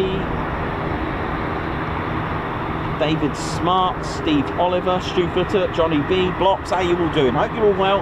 And let's hope and cross our paws for a second wave of Cobra Warrior. Let's have a look. The F-15SA do have that same sort of startup howl as our F-15E Strike Eagle that we hear so dearly and lovingly at Lakenheath.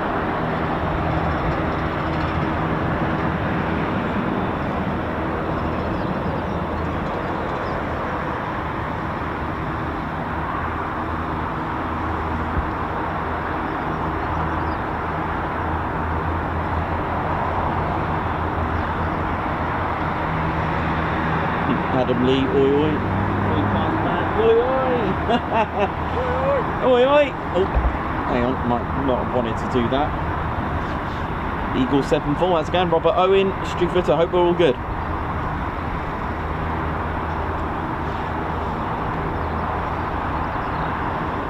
Catherine Burkett, good luck on your X-ray.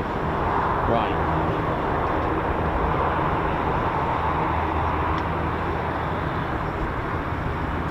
Thanks a lot everyone for supporting the channel. We're now at 84.1k. That's amazing. The channel's just climbing nicely. Though tomorrow, like I said, it may not go ahead tomorrow. The weather is very, very grim.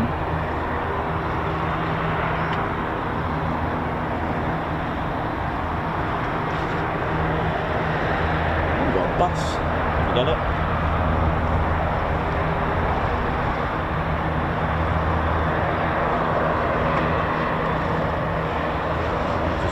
Listen out if you're here for the howl of the F-15s.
Doing El Toro 66,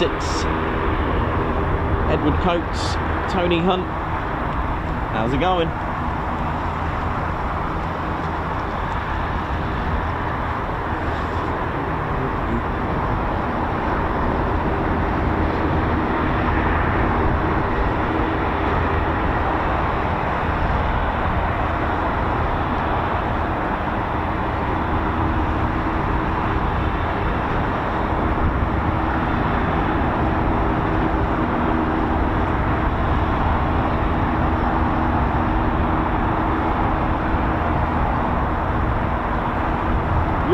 Yeah. Good.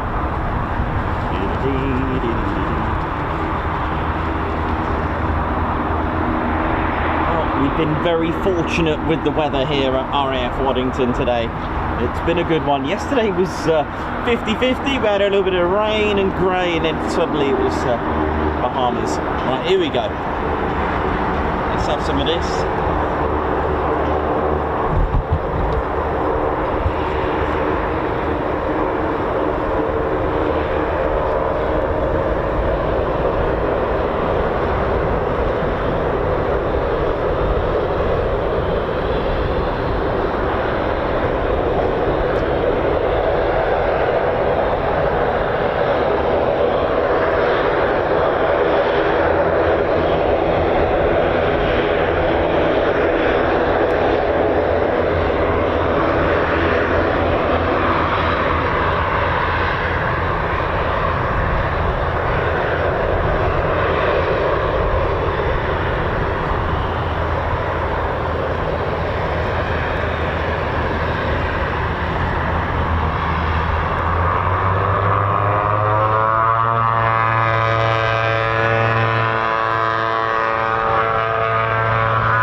just been patient now. Everyone's sort of looking around, hoping for a sound of a startup of the fighter jets of Cobra Warrior.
start up, I think.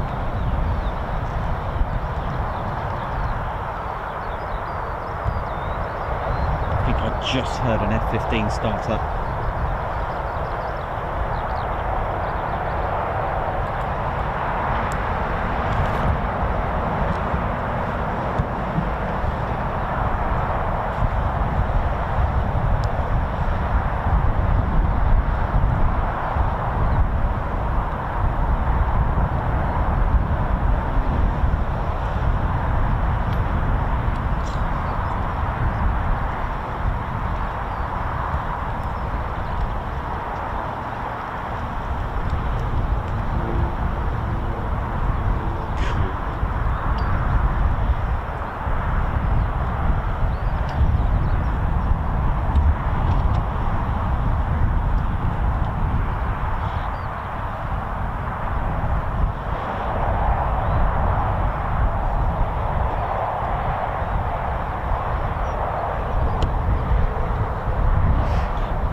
You alright, man?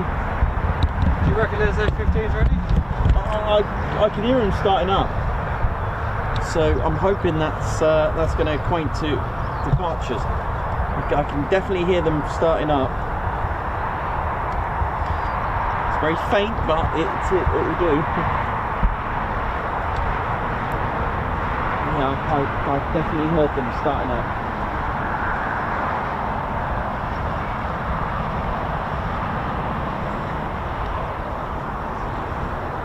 Only they'll be able to know because they can see him around the corner. Oh, cool. Oh, nice. Thanks, man. That's good. Yeah, if you those over there can see if the pilots are in or not from over there. I can't see them from here, but if you go to the fence, I remember I used to be able to see them in the F-18s from a couple of years from over there. A little bit longer though. Yeah, I definitely heard something which sounded like an F-15 startup.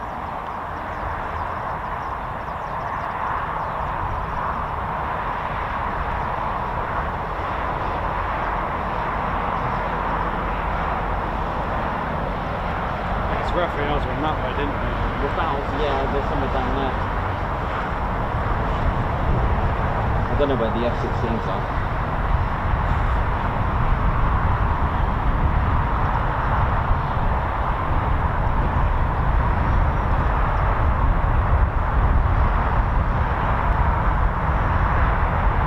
Probably in a nice warm hangar. Protecting themselves.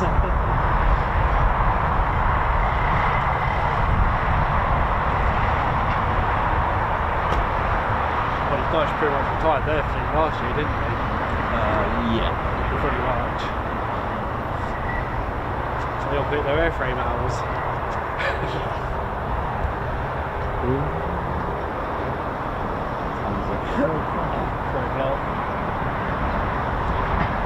think they'll go.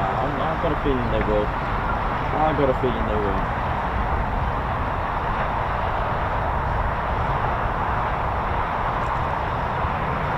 Was the Turkish keep flying their F-16 display team? Yeah, that'd be good. So that was very impressive, fair for Dassault with the solo Turk. Oh yeah, that was good, wasn't it?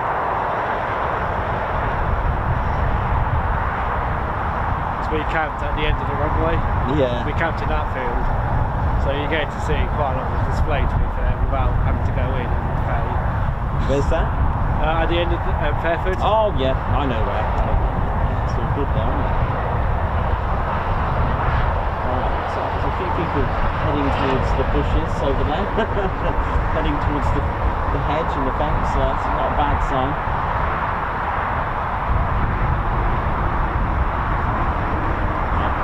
Another cup of tea, I think.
How we doing, ladies, gents and teddy bears? Hope we're all good.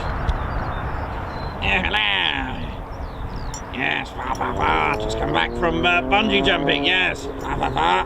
Yes, I thought I'll put my golf clubs to one side. My name's Wiggy. Used to be a wing commander, you know. Yes, yes.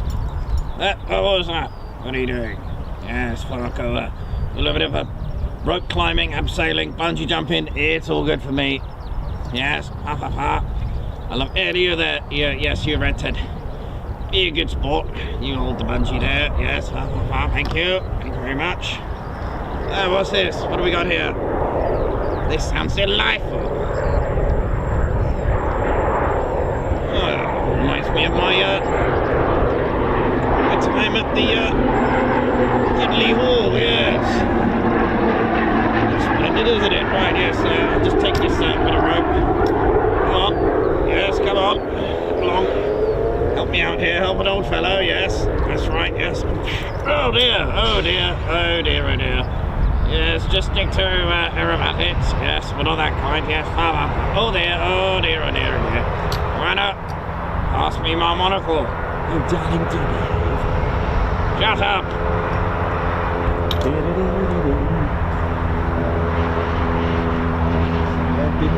Where did that ship man go?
Hi, are you alright? Yeah, mate, thank you. Thanks for everything you do, by the way. Oh, thank you. Thanks very much. Are we expecting something coming in? Or going Well, out? that's doing circuits, but I don't know. We're all hoping the fighter jets will go out again. I can hear some startups, but very, very faint, so I'm not 100% sure, I'm afraid. I'm just hanging on like everyone else. But hopefully we'll get something. Lovely. Hopefully, yeah. Right, mate, thanks a lot. Yeah, thank you.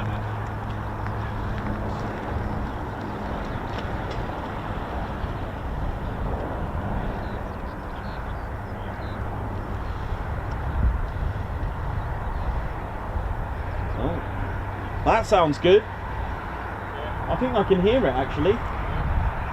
Oh yes. This sounds good. I think I can hear a fighter jet.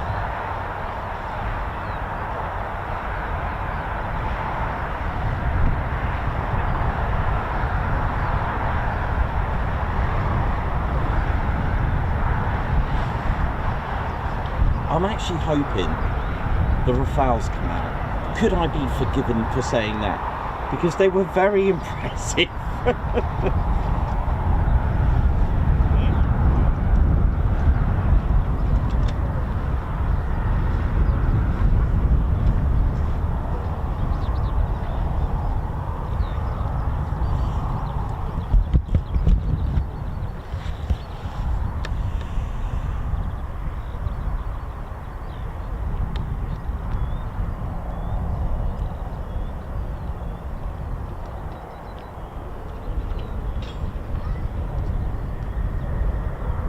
Like F-16s.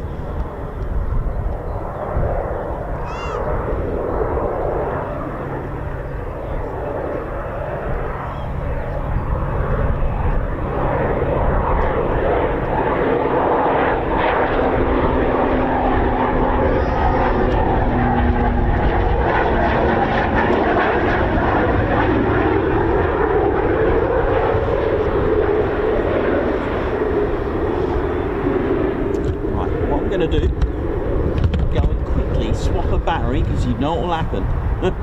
You know what will happen. I'll do it now, and then it's done. Be right back.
Something is getting closer.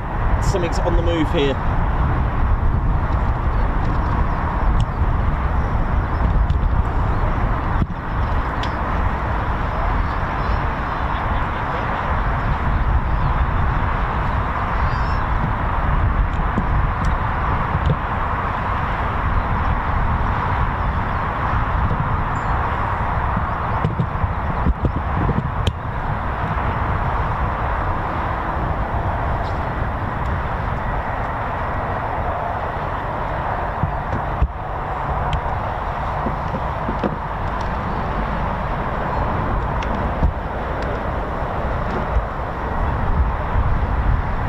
I'm not sure what is on its way, but something is on its way.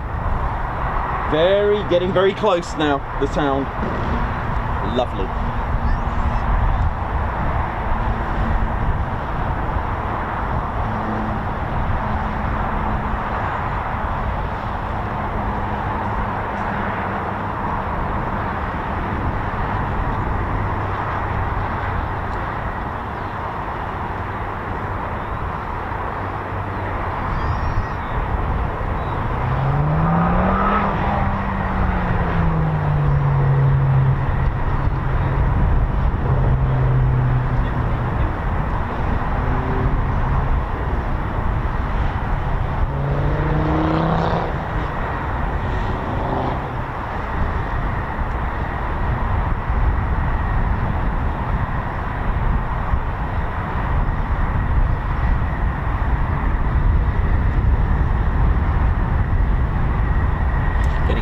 Getting closer.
F-15E striking, F-15SAs.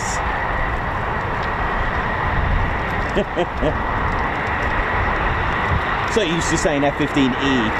Very, not often we hear F-15SA. And here we are.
Oh man, that was impressive. You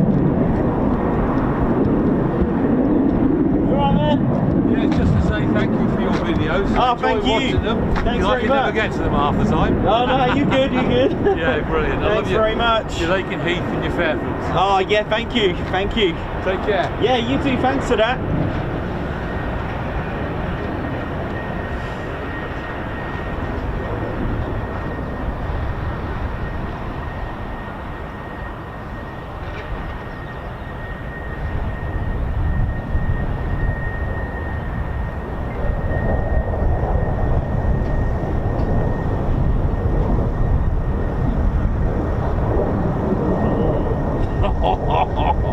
That is how you do it, man.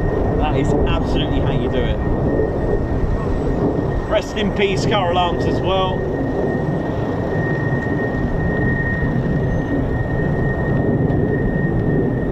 And of course, as you can hear, we got more. We got more.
Fighting Falcon, here we go. Oh, yeah.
Well, that was nice and loud to a point where the car alarms absolutely got destroyed.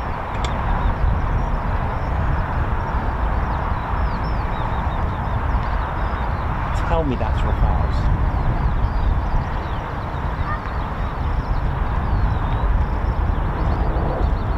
Oh, you're joking. Are we getting Rafales? Please tell me we're getting Rafales. Because if we do, I would get very excited because they've been really flying them like they should.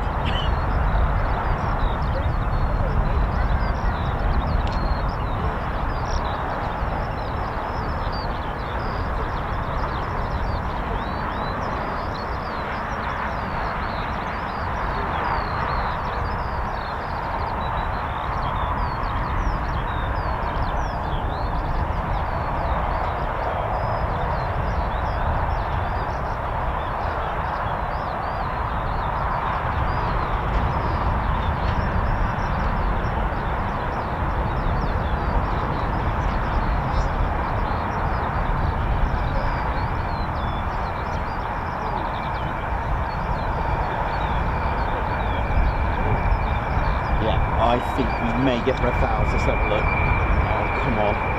This would be pretty cool.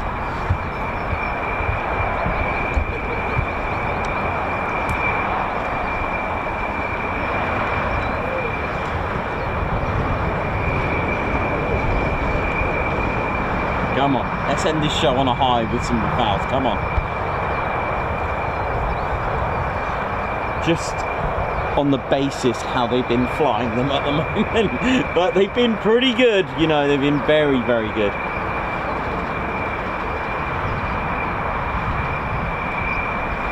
So this is the Dassault Rafale of Armée de l'Air.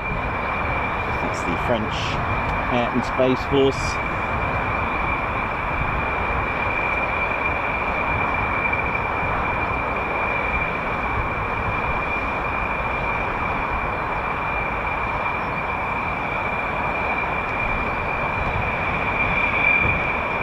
Ready.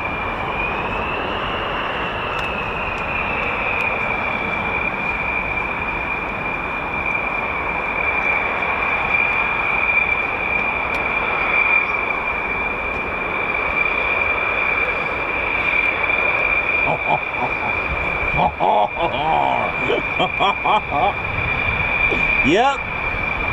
That is. Look at, oh yeah.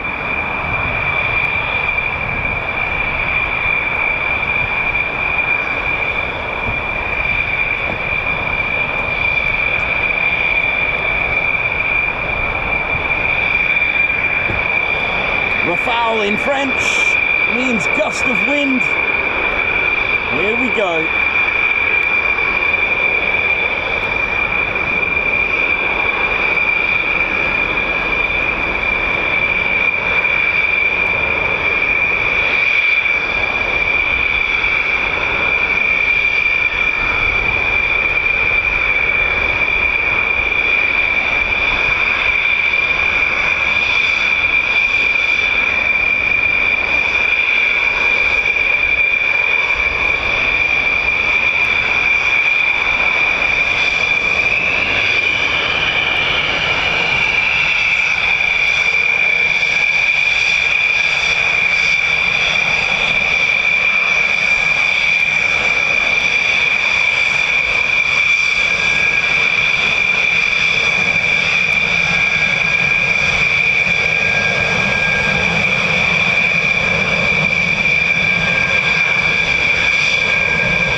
Let's ride.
talking about.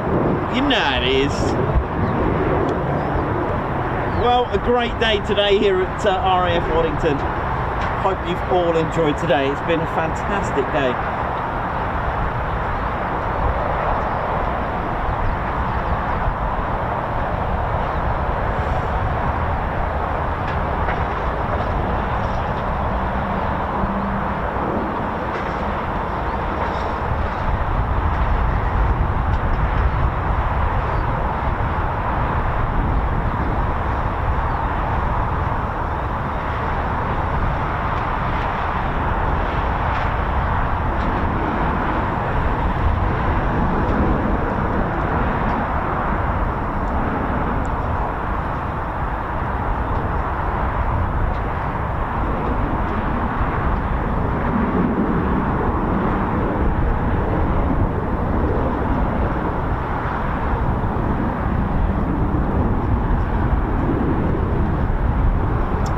Beautiful, that really good. Hope you enjoyed that, ladies, gents and teddy bears. What a day we've had here at Waddington. A great day, really has been fantastic.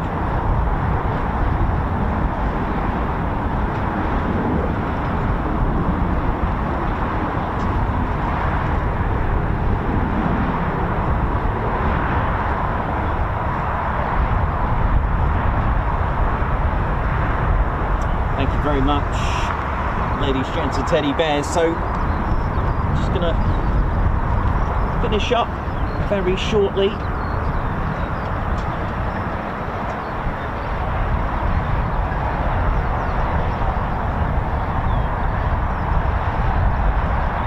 Andrew Stevens celebrating 25 months membership. Thank you very much, man.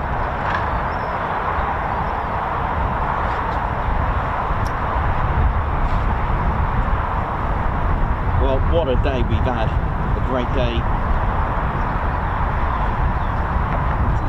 Funny you should say how the ears, they are pretty loud.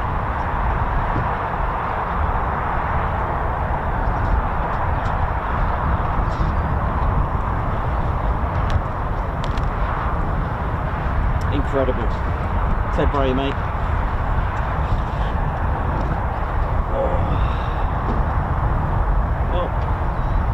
Ladies, gents and teddy bears, hope you all enjoyed that. That was absolutely magnifique. It really was absolutely magnificent. And so there'll be about a good hour and a half. What's that over there? What is that?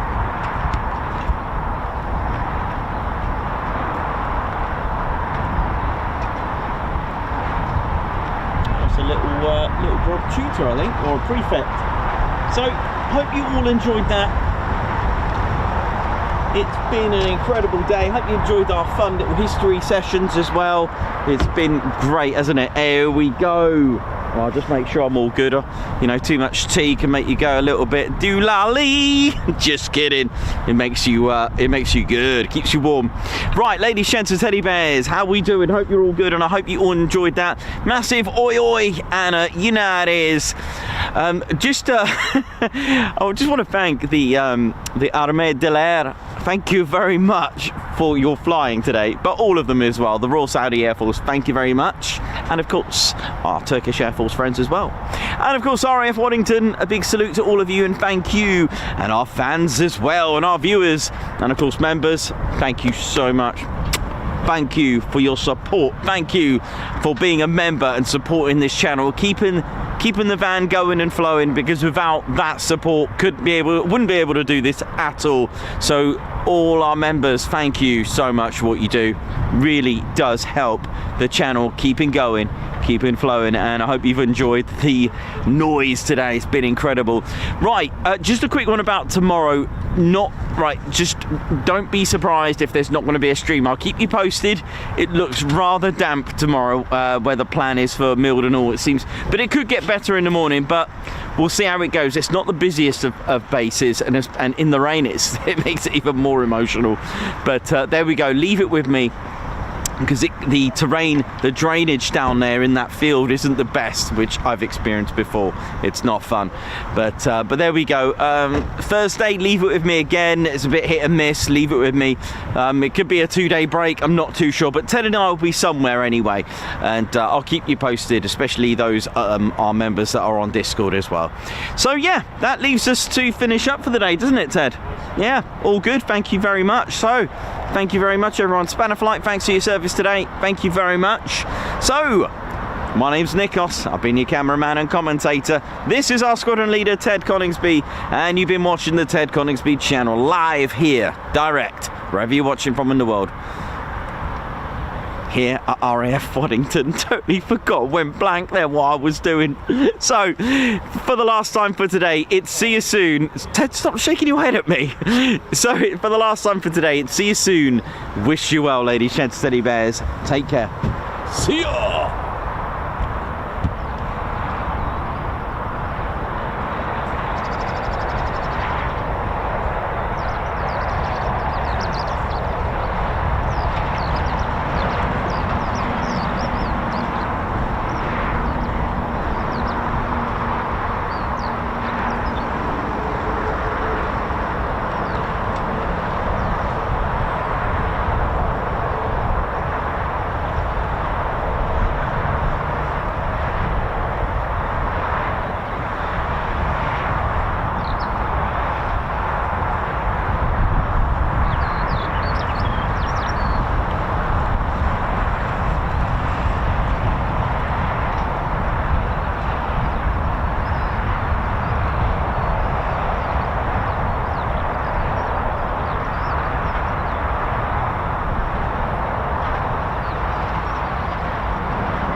Ted, let's go, mate.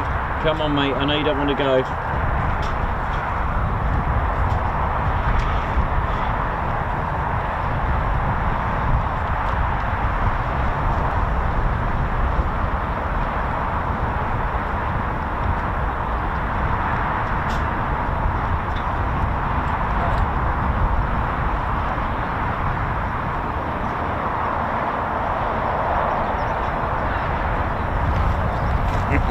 Oh yeah, ladies, sheds and teddy bears, welcome to the Ted Coningsby channel membership. I'm Nikos, I'm your cameraman and commentator. This is our squadron leader, Ted Coningsby. Just want to say a massive thank you to all our members. Guns up, and oh yeah.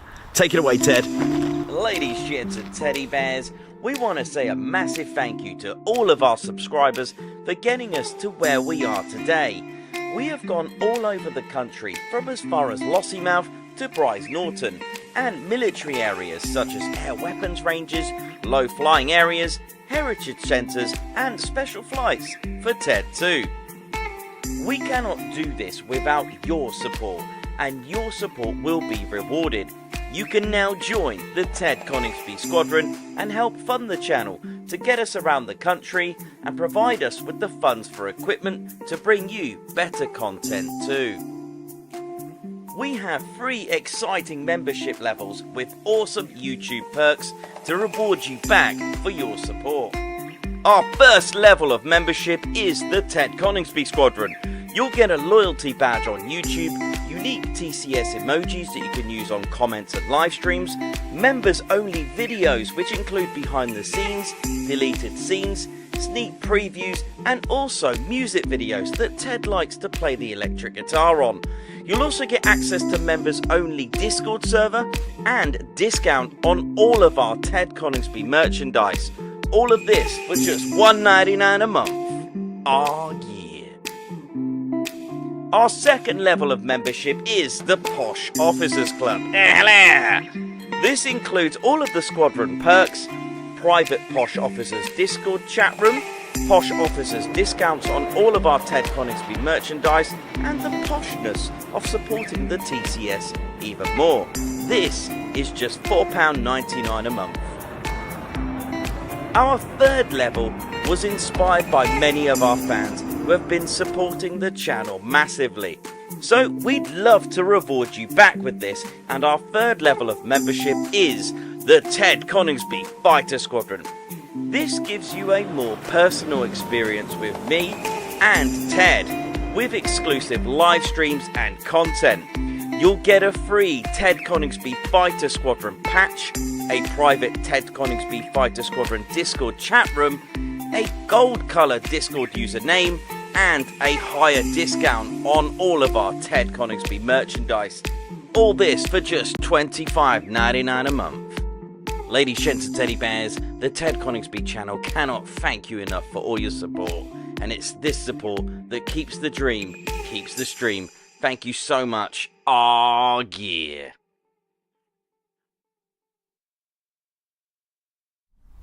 Golf India, Brian Circle,